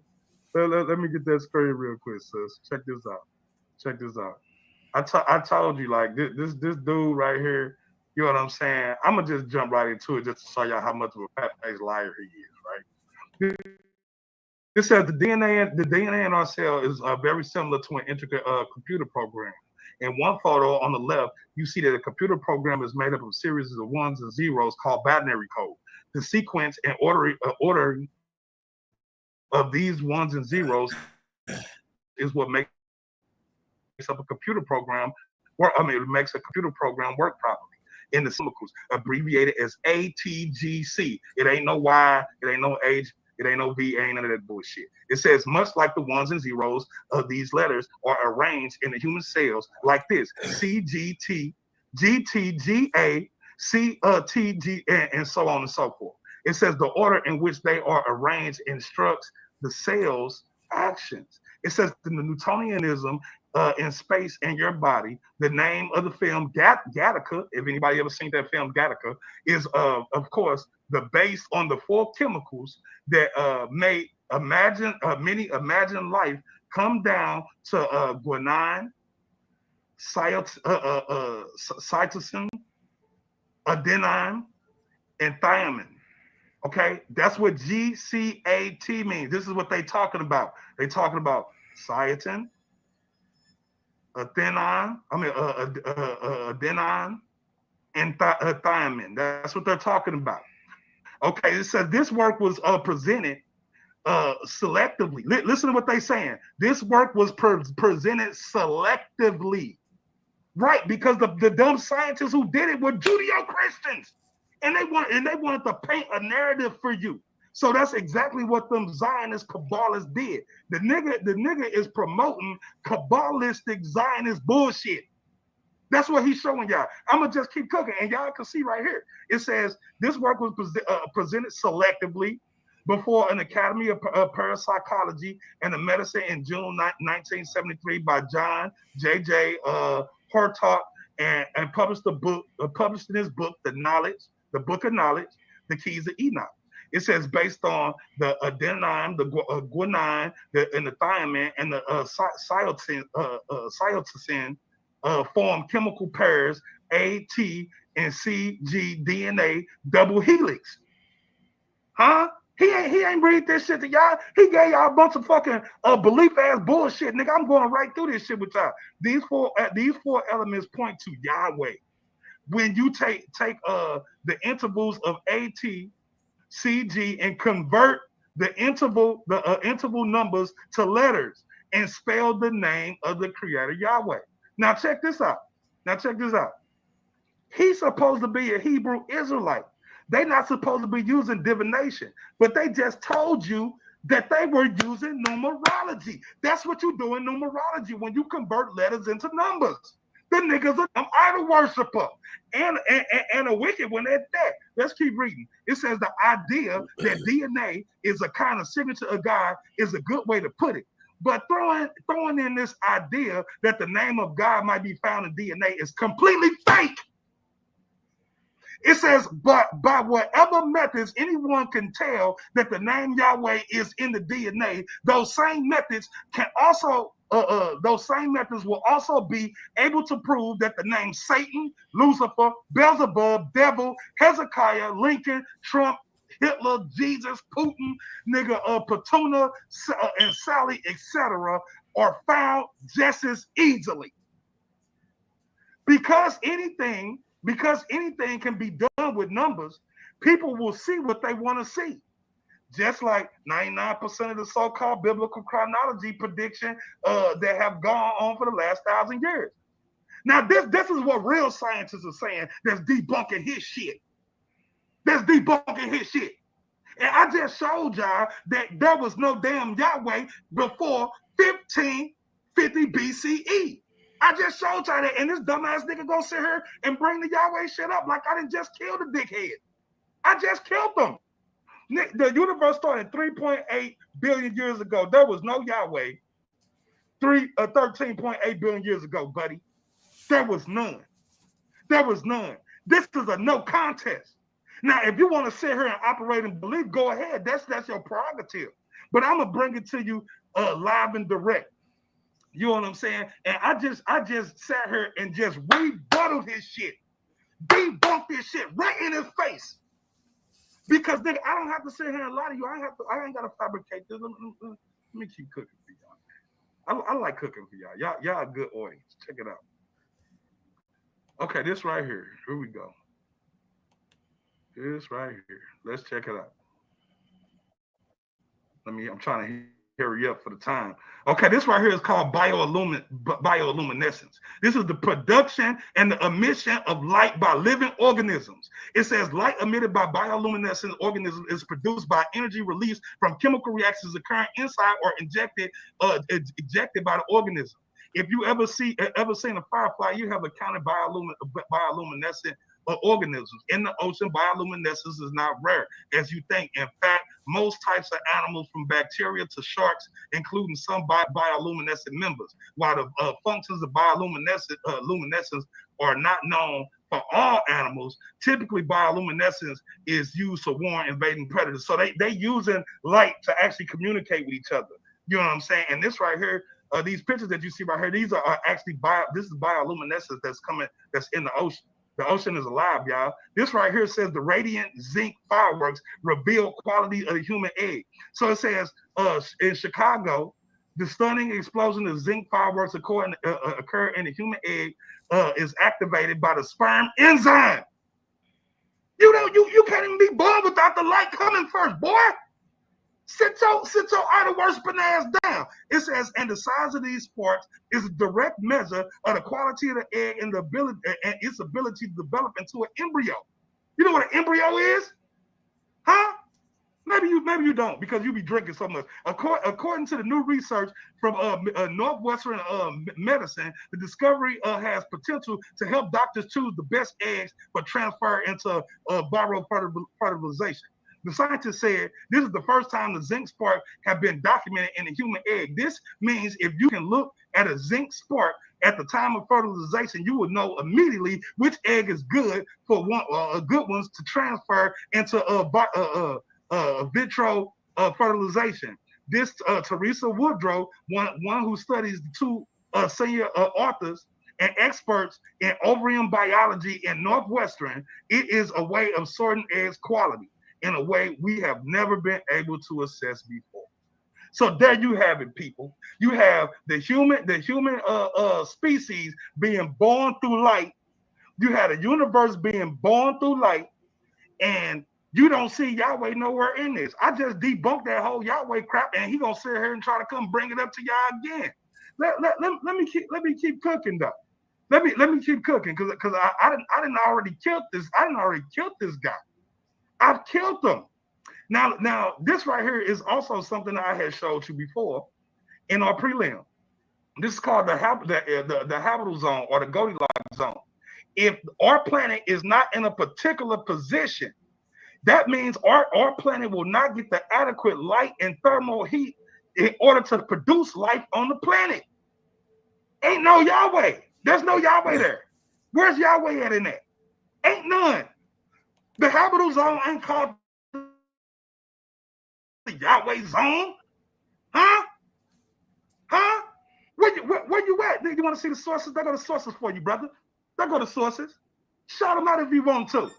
Shout them out if you want to. I'ma just keep cooking. Check this out. Do you know what E equals MC squared? Energies equal mass squared about the speed of light. Do you know what that is? You don't know what that is. You don't know what that is. Do you understand what the electromagnetic spectrum is? It's more than just visible light. Look, this itty bitty little section right here, that's visible light. That's the only shit that you can see. Our whole entire universe is right here in this little bitty dimension right here. The rest of all of this, you can't see. It's dark to us. That's why I told y'all in the beginning, darkness is just light that your ass can't see. You can't see ultraviolet rays. You can't see gamma. You can't see radio waves. All of that stuff is dark to us. You see what I'm saying? If you die right now, you think they finna go get a rabbi priest and come get Yahweh to revive you? No, they're not. They're gonna get a defibrillator machine. They're gonna go clear, boom, and they're gonna shock your ass with electricity. Not Yahweh. Ain't no Yahweh coming out of that, brother. You know what I'm saying? And if you have not passed beyond the threshold, they can actually bring you back. Nick, when we go into MRIs and they start looking at our head, they could see the neurons firing off in our head. Neurons travel down your synapses, nigga. That's light. That's electromagnetism at its finest. Working. You want to know if electrons, if light got intelligence? Of course it do. Don't you have intelligence? Ain't it electrons firing off in your damn head? Huh? You want to talk about the qualities of God? You want to talk about the qualities and aspects of God? There he is right there. Time.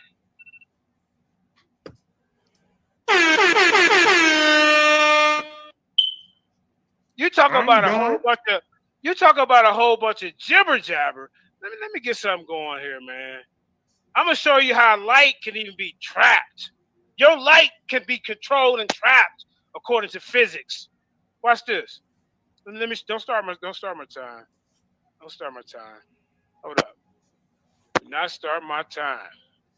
Because this guy right here, man, is all over the place. All right, hold up. Man, I hate that y'all had to sit through that, but it's a process. It's a process.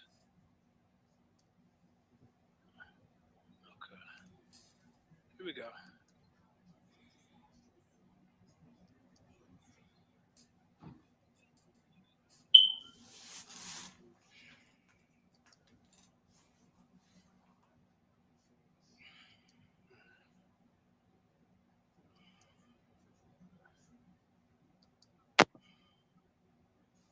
Hey, Sister Ivy, is it sharing? No, I don't see it yet. You had it up there, but then okay, there you go. Okay. There you go. Okay, it's coming up. All right, man. First, man, let me get back to what I need to get to, man. Because you know what? People who understand science understand timelines. People who understand science know what a millisecond is. So I'm gonna show you when the light and electromagnetism came into existence according to the Big Bang Theory. And then in my round here, this is a physical letter right here. Stop light and image storage by electromagnetically induced transparency. This is like a peer-reviewed article. See, so I'm gonna get to that right here, bringing light to a halt. But first, I'm gonna read you my article. I'm gonna read this first. All right. See, your light can be controlled according to scientists. Let's go over this, y'all. The summary: physics has been able to stop something that has the greatest possible speed. Kyle, I see you in the audience, that never really stops. Light. A decade ago, physics stopped it for a very short moment. In recent years, this extended towards stop times of a few seconds of simple light pulses in extremely cold gases and special crystals. But now the same researchers extended the possible duration and application for freezing the motion of light considerably. Your light can be controlled. The physics stopped the light for about 1 minute. They were also able to save images that were transferred by the light pulse into a crystal for 1 minute. 1 million times longer than previously possible. Physicists at Darmstadt have been able to stop something that has had the greatest possible speed and that has never really stopped. Light. Okay, I think I read this. Hold on. About a decade ago, physics stopped for just a very short moment. In recent years, this extended towards stop time of a few seconds for simple light pulses in extremely cold gases and special crystals. But now the researchers at Darmstadt extended the possible an application for freezing the motion of light considerably. The physics headed by Thomas Hoffman. See, I ain't just running my mouth. At the Institute of Applied Physics of the Technische University Darmstadt, stop light for about 1 minute. We can stop your God. Your God can just be stopped. They were also able to save images that were transferred by the light pulse in the crystal for 1 minute, 1 million times longer than previously possible. Let's see. The researchers achieved the record by clearly combining various known methods in the field. Okay, I read that one. So here's the letter right here, the physical review letter. He ain't bringing you nothing, George. This is the physics that you can see. You can look at the numbers published in 2013. You see what I'm saying? The instant of creation. Given Hubble law and the fact that the universe is expanding, we can imagine running the clock backwards. I don't want to read that. That got nothing to do with the light. That ain't got nothing to do with the light. Let me get to my notes. Put the camera off for a minute. Let me see. Stop sharing. Let me get to the. There you go. Let's get back to this. So as I showed y'all, light can be trapped. You can actually grow, things sometimes with limited light. Light is. I'm gonna show you when light electromagnetism came into existence. Right. The timeline of the early universe outlines the formation and evolution of the universe from the Big Bang 13.8 billion years ago to the present day. An epoch is a moment in time from which nature and situations change to a certain degree, right? For the first 20 minutes, we're going to go to the Planck epoch, because we got to go back over this. Planck epoch begins the earliest meaningful time, the Big Bang, in which ordinary space and time develop out of the primordial state, possible a virtual fake vacuum described by quantum theory of gravity or theory of everything. All matter and energy of the entire visible universe is contained in a hot, dense point. Now, here we go. We're going to get to the elements because this is very important. Element abundance in the universe is calculated by analyzing the light that is emanated and absorbed from stars, right? So when we get to all the elements, the Hubble telescope greatly expanded our understanding of the composition of galaxies as the intergalactic space between them. About 75% of the universe is believed to consist of dark energy. There is no light in dark energy. Your light cannot control dark energy or matter, which is different from the atoms and molecules that would make up the everyday world around us. Hydrogen Element number 1, 739,000 mass fraction. Helium number 2, 240,000 mass fraction. Oxygen 8, 10,400. Carbon 6, 4,600, and so on. What I'm saying, the most abundant element in the universe is hydrogen. In stars, hydrogen fuses into helium. Eventually, massive stars around 8 times more massive than our sun run through their supply of hydrogen. Your God, this light, is running out of hydrogen, and then the core of helium contracts, supplying enough pressure to fuse 2 helium nuclei into carbon. Carbon fuses to oxygen, which fuses into silicon and sulfur. Silicon fuses to iron. The star, your Ra, that you worship, runs out of fuel and goes supernova, releasing these elements back into space. He's 7,000. So for the people that's living around that star at the time, Ra has left them and disintegrated. He gone. And then those black holes that you're talking about that's emanating light right now, they're talking about right now, that article Ruben gave you. I'm talking about at the end when they say the big freeze, ain't no light coming because all the stars will be gone. That's my rebuttal to that bullshit you read for the whole time. They will be gone. Ruben giving you some stuff right now. Now let's keep it moving. The core of helium contracts supply enough pressure to fuse 2 helium nuclei to carbon fuse. Okay, I read that.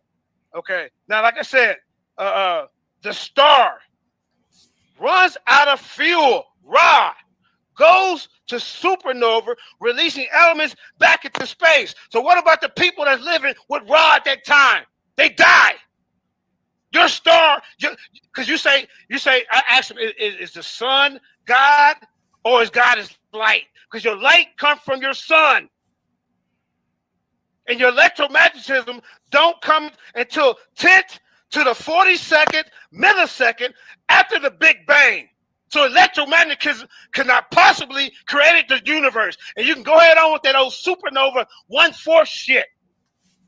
Okay, now, ordinary elements, matter, don't even account for most of the universe. What does is compensation look like? Scientists debate this subject and revise percentages when new data becomes available. But here it is right here. 73% of the universe, dark energy. More of the universe consists of something we know next to nothing about. So he can't get on here and talk about his light. They call it dark. Dark energy doesn't have that. Matter and energy are related. 22% of dark is dark matter. That make up your 90%. It's stuff that doesn't emit radiation. Dark matter don't even emit radiation in any wavelength, or the spectrum that you've been showing us, chump. Your light can't even get through dark matter. Man. It's stuff that doesn't emit radiation in any wavelength of the spectrum. Scientists are unsure what exactly dark matter is. It does not have been observed or created in the lab. You can't even create this. The next parts of the universe, which contain hydrogen and helium, right? This is how your atoms and your photons is created to get your light. 4% gas. Most of the gas in the universe is hydrogen and helium found between stars. Interstellar gas, ordinary gas, does not emit light. Although it does scatter it. See, they can even scatter your God through your God ain't powerful to stay where it want to stay. It's being scattered. 4% gas. Most of the gas in the universe is hydrogen and helium found between stars. Interstellar gas, ordinary gas does not emit light, although it does scatter it. Your light, God, can be scattered and affected by elements and forces. Now, 0.04% is stars. Stars don't even make up the majority of the universe, the one you created. Your God, your Ra, your sun is only 0.4 of the universe. All right, so check this out, y'all. This is rebuttal. This is the same. Really don't want no smoke with 7,000, bro. This is the same. Okay, man, this is my turn. This is the same review letter that he's talking about, right? Now, let me show my screen. Let me show you, nigga. I'm rebuttaling the fuck out of this nigga. I want to show y'all how slow he is. Check this out. Check this out. This the same fucking review letter. This the same review. You see how he said, "Oh, we thank love, we stop light." Check this out. Remember when I told y'all? I just told y'all that when they're controlling light, they're controlling a man-made device. That's what you're looking at right here. They talking about lasers and shit. Now, let me show you this. Let me show you this. Y'all finna laugh your ass off. Oh my bad, that's the wrong one. Y'all finna laugh at this. Watch this. Watch this. I'm finna share my screen again. Watch this. Where is it? Right here is it's this one. Watch this. Y'all finna laugh your ass off because this shit is too funny. Oh yeah, where is it?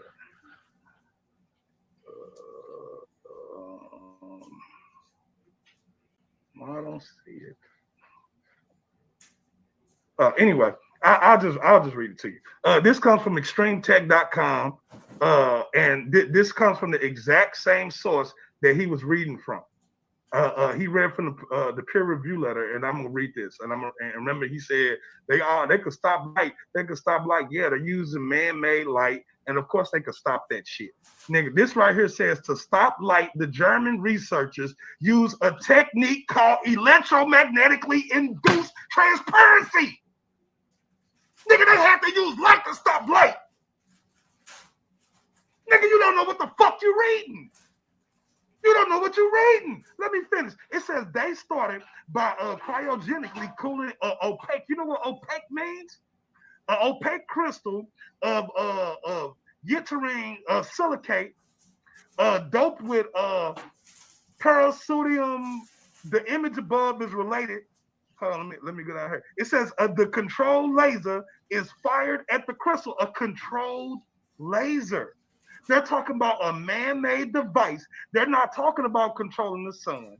They're not talking about controlling. Hey, bro, can you share your screen again? I paused your time. Okay. Can you share it? Okay. Okay, hold on. Let me. I think I actually probably got 2 minutes. Oh no, here it is right here. My bad. Okay, can you see that? Yes. Okay, I'm putting it up now. All right.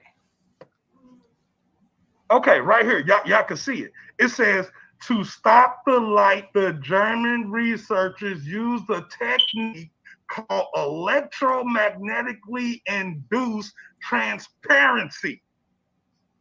Huh? They stopped light with light, idiot. You stupid. You don't even understand. They used a man-made device. They're using a man-made device. They're not using natural sunlight. They're not using the natural light of the microwave cosmic background. They're not using it. They're using man-made light. Look what it says, a controlled laser. Look, I ain't got to make this up. A controlled laser is fired at a crystal. Just like I said, I keep every source he pop up, I'm destroying it. Every fucking thing he bring, I'm smacking it down. With empirical proof. Man-made light. Yeah, I guess so. Yeah, you could turn off a man-made light, bro. Yeah, you can. Can you turn off the light of the sun? Can you turn off the light of Polaris? You cannot control light, nigga. You only control a man-made device. What part of that don't you get through your head? Maybe you need to go get a fifth or something. And maybe in a process. Well, didn't I just show how scientists said the big freeze, Andromeda, Nubulus, all that would die out? I showed that, brother. What are you talking about? Better in your head when you inebriate. You know what I'm saying? Now, let me show you this. I'm gonna stop sharing again. I told you I got time today. I got so many slides. I got so many of this stuff right here. Check this out. This is what I'm gonna show you. Check this out. Where is it? Right here. Pop that up for me. All right. Look, this the same device that they use that he talking about. It's a man-made device. Look, they go to laser. They go to a bunch of mirrors that they bouncing the mirror, the laser around with. You see that? They not using Yahweh to stop the light. Where Yahweh at in this whole thing? Nowhere. He ain't even talking about Yahweh. Because Yahweh don't control shit. Yahweh's a goddamn idol. It's an idol. It's an idol made out of damn stone. At least Allah don't have no damn idols. Allah ain't got no idols. Hell, I respect Allah more than I respect Yahweh. Ain't no statue for light. Ain't no statue for electromagnetism. Nigga, this right here is showing you undeniable proof, empirical proof that they're not controlling natural light. They're controlling man-made devices. That's a laser. Look, here go the diagram for it. See, he just talking about it. He just reading and thought he came up with some clever shit. He thought he came with something clever. Ain't nothing clever. Boy, you dealing with the Lord warmonger. I done told you.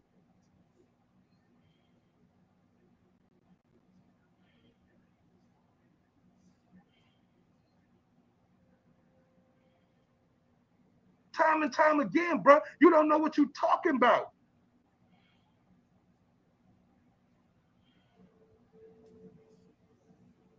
You don't know what you're getting into. You know what I'm saying? So when it comes down to this, and I'm hoping we get a question and answer round eventually, so I can show the people that this nigga don't understand physics. He don't understand physics, and I want to show the people. I want to show the people how you don't understand physics. This man ain't showed y'all not one time how Yahweh is omnipresent. He ain't showed y'all how Yahweh is omnipotent. That's not the debate title. He ain't showed y'all how Yahweh is all places at all times. He hasn't showed y'all how Yahweh is not affected by time. He ain't showed y'all that shit. I'm the only one who showed y'all this shit. I did. It's me. I showed you. I'm giving you empirical proof and tangibility of God. Now, like I said in my video, all of God ain't light, but the aspect of God that we're talking about light today. Now all of God ain't. Oh, you killed yourself right there. Today we talking about light. Tomorrow we might talk about the rest of it. Now look. But today, my opponent foolishly and he went and challenged a narrative that he knew was an intellectual trap. And now he's fallen into the trap and he can't get out of it. This man keep talking to y'all about all the other gods in the world except for his own damn God. Why he can't bring up his own God? Why he can't show you? Let me show my screen. I got so much. Let me go to this Chrome tab. Let me go here. Now, the man brought up dark matter, right? But what is matter? What is matter? Huh? The reason why they call dark matter is because they don't know what it is. Their instruments can't pick it up. Don't mean that it ain't another form of electromagnetism. This right here says dark radiation. Also dark electromagnetism is postulated type of radiation that mediates interaction with dark matter. It's another form of electromagnetism that they just don't understand yet. It says there has been no notable evidence for the existence of such radiation. But since the baryonic matter contains multiple interactive particle types, it is reasonable to suppose that dark matter also does also. I'm gonna go into it. I just debunked this whole dark matter bullshit. Here we go again. It says by the analogy to the way photons mediate electromagnetic interactions between particles and the standard model. Do you know what the standard model is? Dark radiation is proposed to mediate interactions between dark matter particles. So dark matter particles are regulated by dark electromagnetism. Do you understand what the hell's being taught to you? It says there is no, I just read this. It says, moreover, it has been pointed out that recently that the cosmic microwave background, they go to WMAP again, data seems to suggest that the number of affected neutrinos degrees of freedom is more than 3.046, which is slightly more than the standard case of 3 types of neutrinos. And then they got it down here. Check it out, y'all. Check it out. Look, dummy. Look, hey, JJ, come look. This says dark photons, stupid. Dark photons. Nigga, it's like that you can't see, like I've been saying this whole damn time. Why don't you know this? Huh? How come you ain't updated your information, huh? You don't, do you know what a neutrino is? Do you know what a neutrino is? Huh? You don't know what it is. You just talking. You did a crash course on quantum electrodynamics and thought you were gonna sit in here and freestyle this shit to these people by rambling off on a bunch of shit that you don't understand. I've been on this. This is what I do. Just like you sit around and you worship idols, this is what I do. I study the world around me. What does it say? It says dark radiation. Let's go to dark matter. Let's go to dark matter. Debunking everything that come out this man's mouth. Every single thing that come out his mouth. It says dark matter is a hypothetical form of matter. Do you know what hypothetical means, fool? It accounts for 85% of the matter in the universe. If it's so much dark matter in the universe, why they ain't never had a sample of it? Can you show me a sample, JJ, of some dark matter? I mean, it make up 85% of the universe. Surely your ass can get a sample of it, right? Huh? But you can't. You know why you can't? Because dark matter is a hypothetical form of matter. That's why. Time. Call it your boy. All right, let's finish this off, man. Because this brother talking about hypothetical. Do you know what hypothetical means? Hypothetical means it's an assumption. Just like all of your science. I'm you with your science. Hypothetical. Everybody know what hypothetical is. But let me finish. Let me show you where.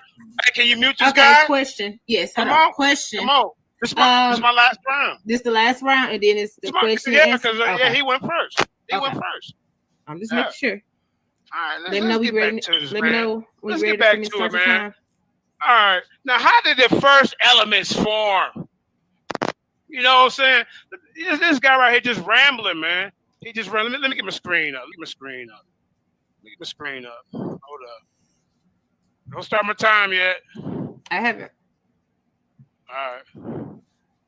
Cause see, he ain't brought up nothing about his God.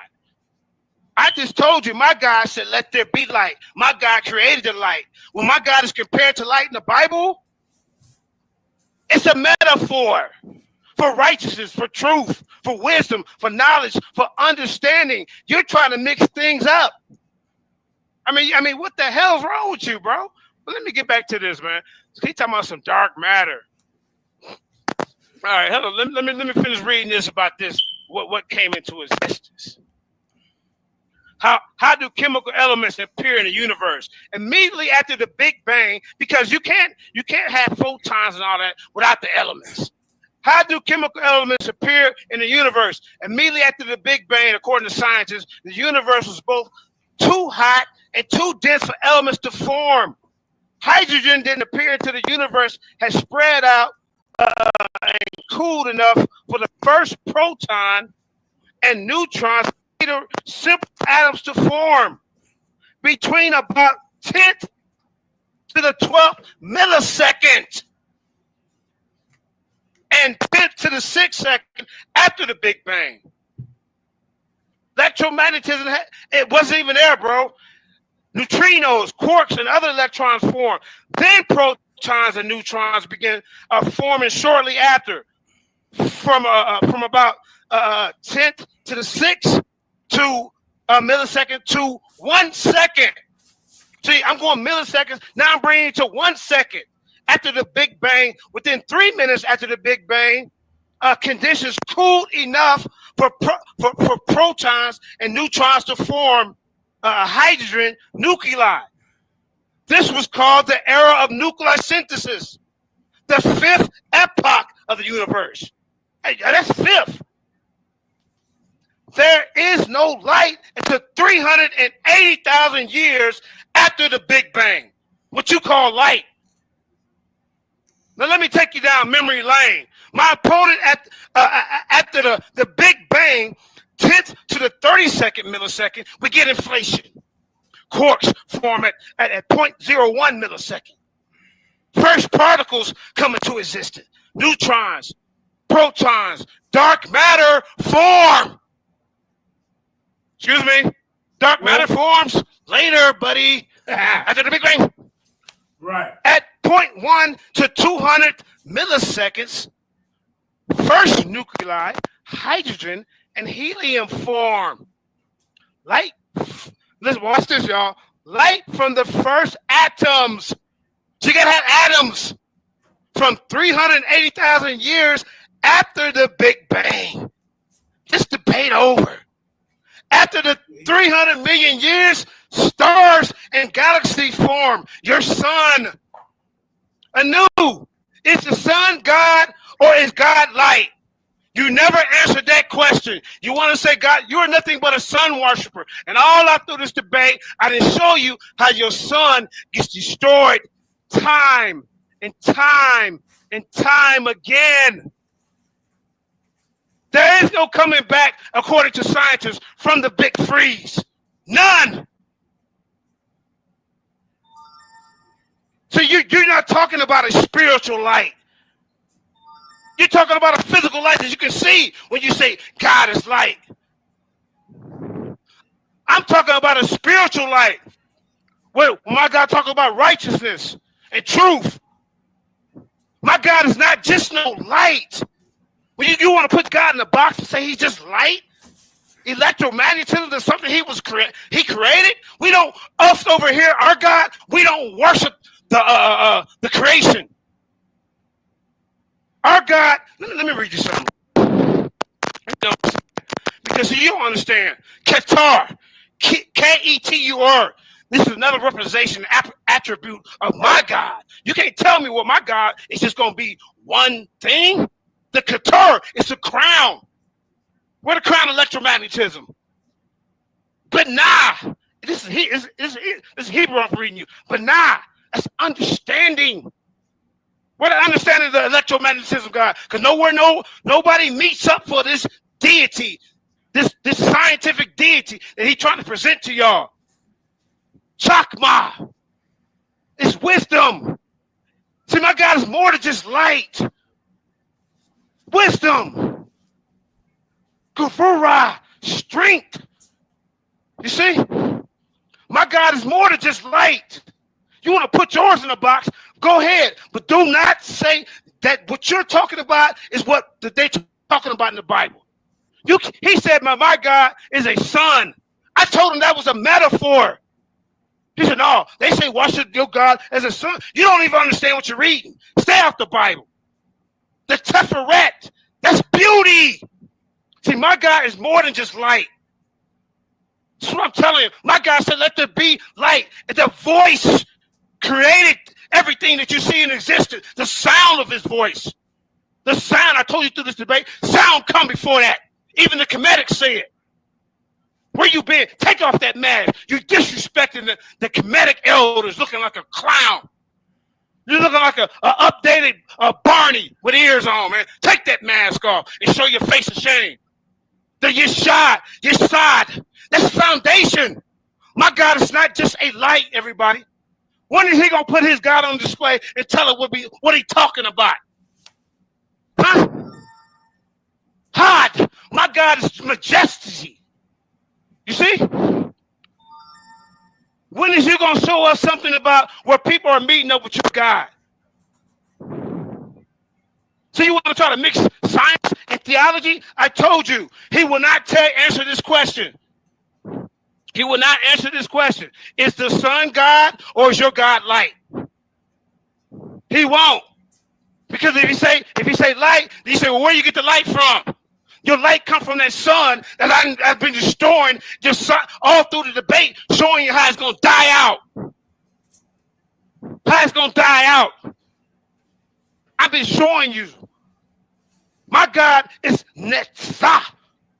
Victory. Where the electromagnetism victory God at? Where he at? Huh? Nobody knows where this God is. Because he taken a little bit from a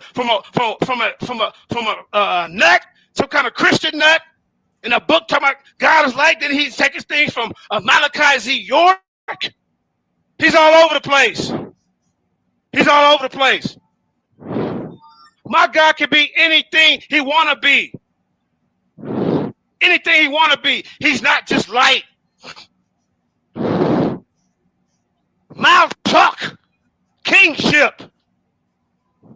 But this guy want to deify a created force, electromagnetism. Y'all created and guides the universe on our level in a limited way that we can experience as our souls moving through space and time.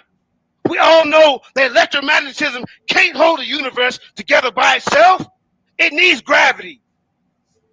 It needs strong and weak nuclear forces. Each separate represents many things, including one of Yah qualities. Electromagnetism, God, where's his qualities? A stage in creation of the world. Tisaferet, the tree of life, serves as a visual map. The location of Isaferet on the tree of life represents a variety of qualities. The first Seferet that emerged from Yah lies to the top of the tree, the beginning of Qatar. Each Seferet rose out of slightly modified. The Sephirah or Seferet that preceded is the Banah, that's understanding the comfort of Qatar, and so on. What are electromagnetism? Where can we get this information? Where's the written laws, the statutes, the commandments that was laid down by electromagnetism, God? Yah over everything. The Bible is one of the most known books, best-selling books in the world. You can't come against it. Who is your God? Put your God up against my God. Because what you saying ain't got nothing to do with my book over here. Nothing to do with Allah. Anybody else that got some kind of foundation. You're all over the place. You started off as a Moor, then you started off as the Black woman was God. You're in the back chat talking about you make up stuff as you go. Your character is on trial right now, bro. To be honest, you run around with that mask on your face because you don't want to show it. You're shame. Shame. The bro runs around here and say he's an atheist. We got all these screenshots. If you're an atheist, how are you going to teach us about God is light? Now, the Sephirah that precedes, like I say, Nah, and understanding comes from the Keturah. One of the most mysterious and powerful aspects in Sephirah is that they exist separately and together are one. And they are both part of the of Yah and our Yah at the same time. See Yah's messengers of existence of Yah because it's infinite. See, my Yah created light and said, let there be light, meaning truth and righteousness. Yah energy is too vast for a finite material world that humans inhabit. Yah used the Sephirah to translate his energy and infinite qualities into a finite world, idiot. As a result, the Sephirah one formless and consists purity of energy. Their energy reflects the source of all energy in the universe. The tree of life shows the importance of everything, bro. See, like I say, man, you have trying to limit my God into a box. I'm not going to let you do it. You cannot just say God is light. Electromagnetism, that's some Magneto X-Men bullcrap that you done came up with. Right. The Bible don't need no defense. He up there running around and teaching some old mess that he done got off of Malachi Z. York or somebody else. Now he talking at one point he talking about he light body. Then he talking about he from Ghana God. If you from Ghana God, they God is called Ata Na Yagomi. And that's a terrestrial being that they believe in. And if you were from Nigeria and you're talking about the Igbo, they ain't talking about no electromagnetism God. So how you not God? You're a fake Naga. The real Naga Kushites went over to India and set up shop. See, your character is on trial, bro, because you run around in the community talking about the mother goddess Sophia. Then you're talking about the black woman was God. Then you talk about Christ Michael is the Messiah. Christ Michael is the Messiah. You've been running around. I'm done. All that bullshit. We ain't even debating. Yeah, I know. This nigga all over the place. So we finna do this question and answer round. Two questions. Am I busting at this nigga first? You went first. I get to ask the first question. All right, I get the first question. Okay. It's 2 minutes to answer, because it's getting late. I'm done with this dude. He's toast. He know it. I don't need, no, I ain't No. Don't cry now. Don't cry. Don't run. Hey, I see them. Hey, it's over with. Information speak for itself. Information speak for itself. Now, my first question is, okay, be quiet. Yeah, the questions, bro. The question. Speaking of something, the question. Be quiet. Be quiet. Now, I want to know: is electromagnetism the creator God of this universe? Electromagnetism is the reason and the cause and the formula of atom, proton. JJ, move your mic. Move your mic from your mouth. Yeah, we can't he's hear breathing him. hard because he's mad. He's angry. Okay, go ahead. So, in order to have the universe, you have to have electrons, protons, and neutrons. That shit that creates matter. So without light, you don't have matter. So you're asking me if light created the universe. Well, isn't it obvious if you can't have matter without light?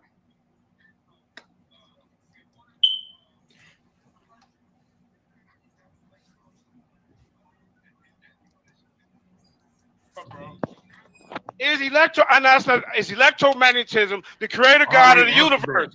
No, you ain't. You skipping around. Go ahead, next question. Electromagnetism, the creator God of the universe. God is light. Light is electromagnetism. No, it's electromagnetism, the creator God of the universe. Like you've been running around in the backpack telling everybody. Bro, that's the premise of my. I'm trying to answer your question. I'm trying to answer your question. I'm trying to answer your question. Let's go. Hey, 7,000. Let him answer. Let him answer. I'm trying to answer. Just shut your mouth. Answer. Just shut up. Answer. Okay. The name of the topic of this debate is God is light. Light is electromagnetism. Bro, you're talking while I'm answering, bro. Shut the hell up. Have some decorum. Could you mute this idiot? Yeah, I did. Okay, so once again, the topic of this debate is God light? I mean, God is light. Light is electromagnetism, and he's asking me a question that the topic answers. God is light, and there is only one Almighty God, only one Almighty super force. Unless you can show me a different super force in the universe, nigga, God is light is a superior concept when it comes to God. Next question. First round video, you listen. He said electromagnetism is God. Now you contradicting yourself in the debate. Hey, Ivory, let me rewind. I can rewind it right now. Hold on, let me get my phone. And we're going to show you that this dude said electromagnetism. Let me rewind the show. No. Did you not say that? No. Did you? Oh. You see? This is what I'm talking about. Rewind it. Rewind it. Okay, while you We're gonna play a little something while you rewind it. Hold up. Yeah, let's rewind it. Go rewind it. You put it I know what I said. I know what I said. Word for word. Heretics. For a minute. That's some Mason age. To the left, King himself. One time for the one time. Yeah. Get on you niggas' ass, man. Yeah. Talking that bullshit. Yeah. Squab in. Check me. False information to my people, that's indoctrination. 400 years, all that praying and we still waiting. Heretics, nigga, look who in the building. Information age, man, I might be at 1 million. I'm out my mind, I ain't lying, you better not bleach wrong. That information is fugazi and you dead wrong. Reputation on the line, the debate on. Pull a Moses or a David to get blitzed on. Bitch, I'm sourced up on these books, clocking days. Bitch, I'm papered up. Get on your shit, get out your feelings. That shit fake as fuck. This my eye, this what I'm walking. I can't change it up. His bullets weak, is not his nigga. I'ma spray shit up. It might be me, I'm on these books. I've been breaking up, talking reckless in the back check. Bitch, I'm hanging up. They doing everything they can to keep from breaking up. Talking shit about this Bible, what I'm shaking up. Hold up. Hey, Ivory. Listen, if everybody go back to the 1 hour mark of this video, you hear me? Uh-huh. This man come on. Hey, listen, this man come on here, say God is electromagnetism. Now you're not saying it? You said it as soon as it came on, bro. Electromagnetism. Why is that God is electromagnetism. It says God is light. Light is electromagnetism. Why is that so? No, you said God, bro. That's okay. Listen. So, is electromagnetism the creator of the universe, yes or no? Yes or no? You teach that electromagnetism is the creator of the universe. Now you don't want to answer it? Is electromagnetism the creator of the universe? I already answered that. You asked me. Okay. I go to the second question. I go to the second question. And I'm done with answered that. Okay, I'm going to do the second question. Again, if you like, though. No, you don't want it. You don't want it. Okay. Yeah, go ahead. Ask it again. Listen. Yeah. You the ring with the champ, bro. Now listen. Is the sun God or is God light? And if you say God is light, where did the light come from? Go ahead. Okay, once again, it says God is light. Light is electromagnetism. There you go running again. So we're talking about the entire spectrum. He asked me, is the sun God? What, you talking about our sun? You talking about our baby sun? Nigga, our sun rotate around the galactic center. So okay. No, it's not. So where did the light come from? You say where light come from? Light comes from electromagnetism. Where did the light come from? So God is light. Light is infinite. It has been. So it comes from electromagnetism, like you said. Like you just said, it comes from electromagnetism. So is electromagnetism God? I just told you God is light. Is electromagnetism God? Yes or no? The creator. God is light, and light is electromagnetism. Electromagnetism come before light. But anyway, electromagnetism is light. Oh my God! You see what I'm talking about? So why don't you say is electromagnetism? Okay, so is electromagnetism God then? You say what? Is electromagnetism God? So light. Electromagnetism come before light. It is. They come from the same thing, but you won't say electromagnetism is the creator. I'm done with my questions. I'm done. Ask me my two. Ask me my two. Ask me my two, bro. Ask me my two. So you done asking your question? That's two. That's two. I'm ready to go to bed, bro. I got to work, bro. Ask you two questions. Okay, Anu got to answer his question. So JJ, in 3 words, can you explain to me what force is?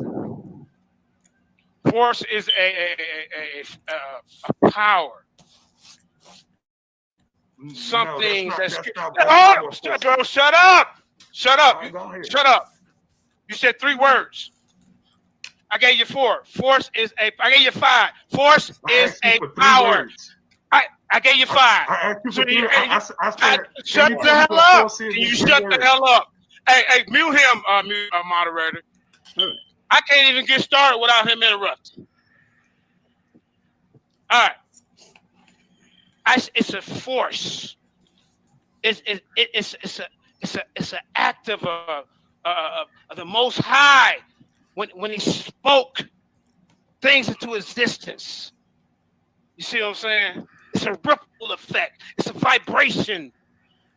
It connects to us. You see, take that mask off because I know you're under there crying. Show your face in this debate. Huh? That's it. Okay. Look, so, I'm still talking. I get finished, bro. Did you answer the question? No, I'm not done. I can go into my 2 minutes, bro. My fault. You don't want to get it done. 2 minutes. I'm asking simple questions. That's why I asked you 3 words. You don't. I said 2 minutes. We get 2 minutes. Question correctly. I did, bro. Come on. Can you tell me what force is in three words? That's all I get you. All right, go to your next question. I'm about done with you. Okay. So again, that's incorrect. Force is mass time acceleration. Can you tell me what acceleration is? It's speed. Is that your answer in 3 words? That's your answer? There you go. No, there you go. Okay, so that's it. It's 2. I'm done. That's 2. You said 2? No, you said 3? You said you were going 2. I'm done with you. Now let's close out. Let's close out. Let's close out.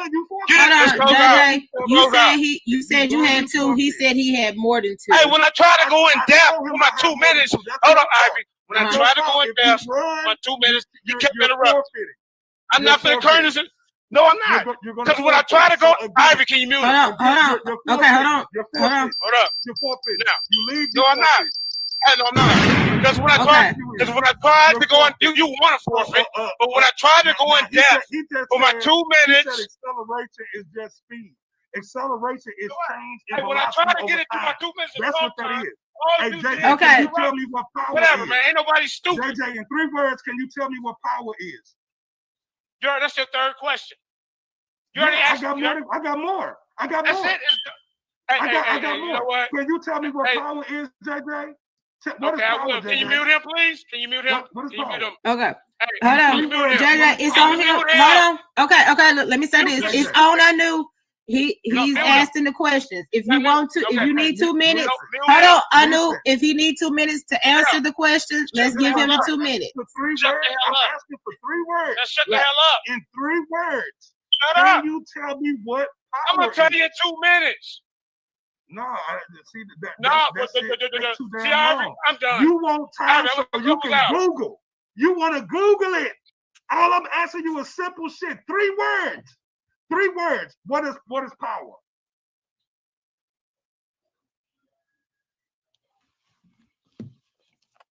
So we Googling? You Googling? You don't know what power is? I'm waiting for you to shut up. Ivy, mute him, please. I get 2 minutes to speak. You heard that in the beginning. He's disrespecting the panel. He's disrespecting the audience. Everybody knows on question and answer round, you get 2 minutes, and as soon as he want me to answer one question in 3 words, I gave him 5. So we're not going to do this. Now, your fucking stupid first question was, what is power? I answered that in 5. Then your second one, I answered. I tried to go into a 2-minute spell with it. You didn't want to hear it. So I'm done with your question round. It's over. The information is burnt and cooked your ass. I ain't spending no more time with you, especially the last round when I showed you about my Most High God. This is what it is, everybody. He has not showed us nothing that we can connect with him, speaking about his electromagnetism, fake God. Like I say, his character. For 1 minute, he said Christ Michael is the Messiah. A man that he was following behind. He was a deacon over there. You see? Then he came in and said the black woman was God. You see? Then he was a Moor. You see? Then he was with the Cushite tribe. Come to find out, she followed Melech, which pertains to the Bible, Solomon. Then he went to the NAGA. Their tribe is, their God is Atana Yagomi. a terrestrial being. But he tells us he's not spiritual or political. I'm done with this dude. He's all over the place. His character has showed y'all. He also said he was an atheist. He also said he lies and make up stuff on the fly. We got screenshots of that. So nobody's taking this dude serious. I'm done, Ivory. I don't even want to hear his closing. I'm out. Y'all be the judge to see who really is talking about with more sense. All right. That was time for 7,000. Would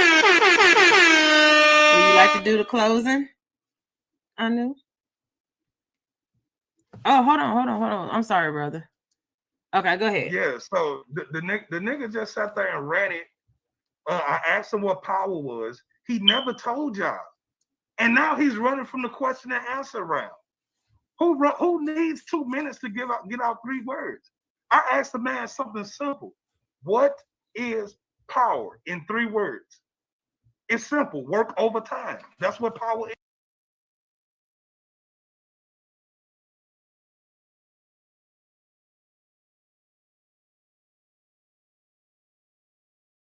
All right, ladies and gentlemen, you can see that was a classic debate, man. You know, one of my scientific debates, you know, incorporating, you know, kind of like spirituality to it, you know.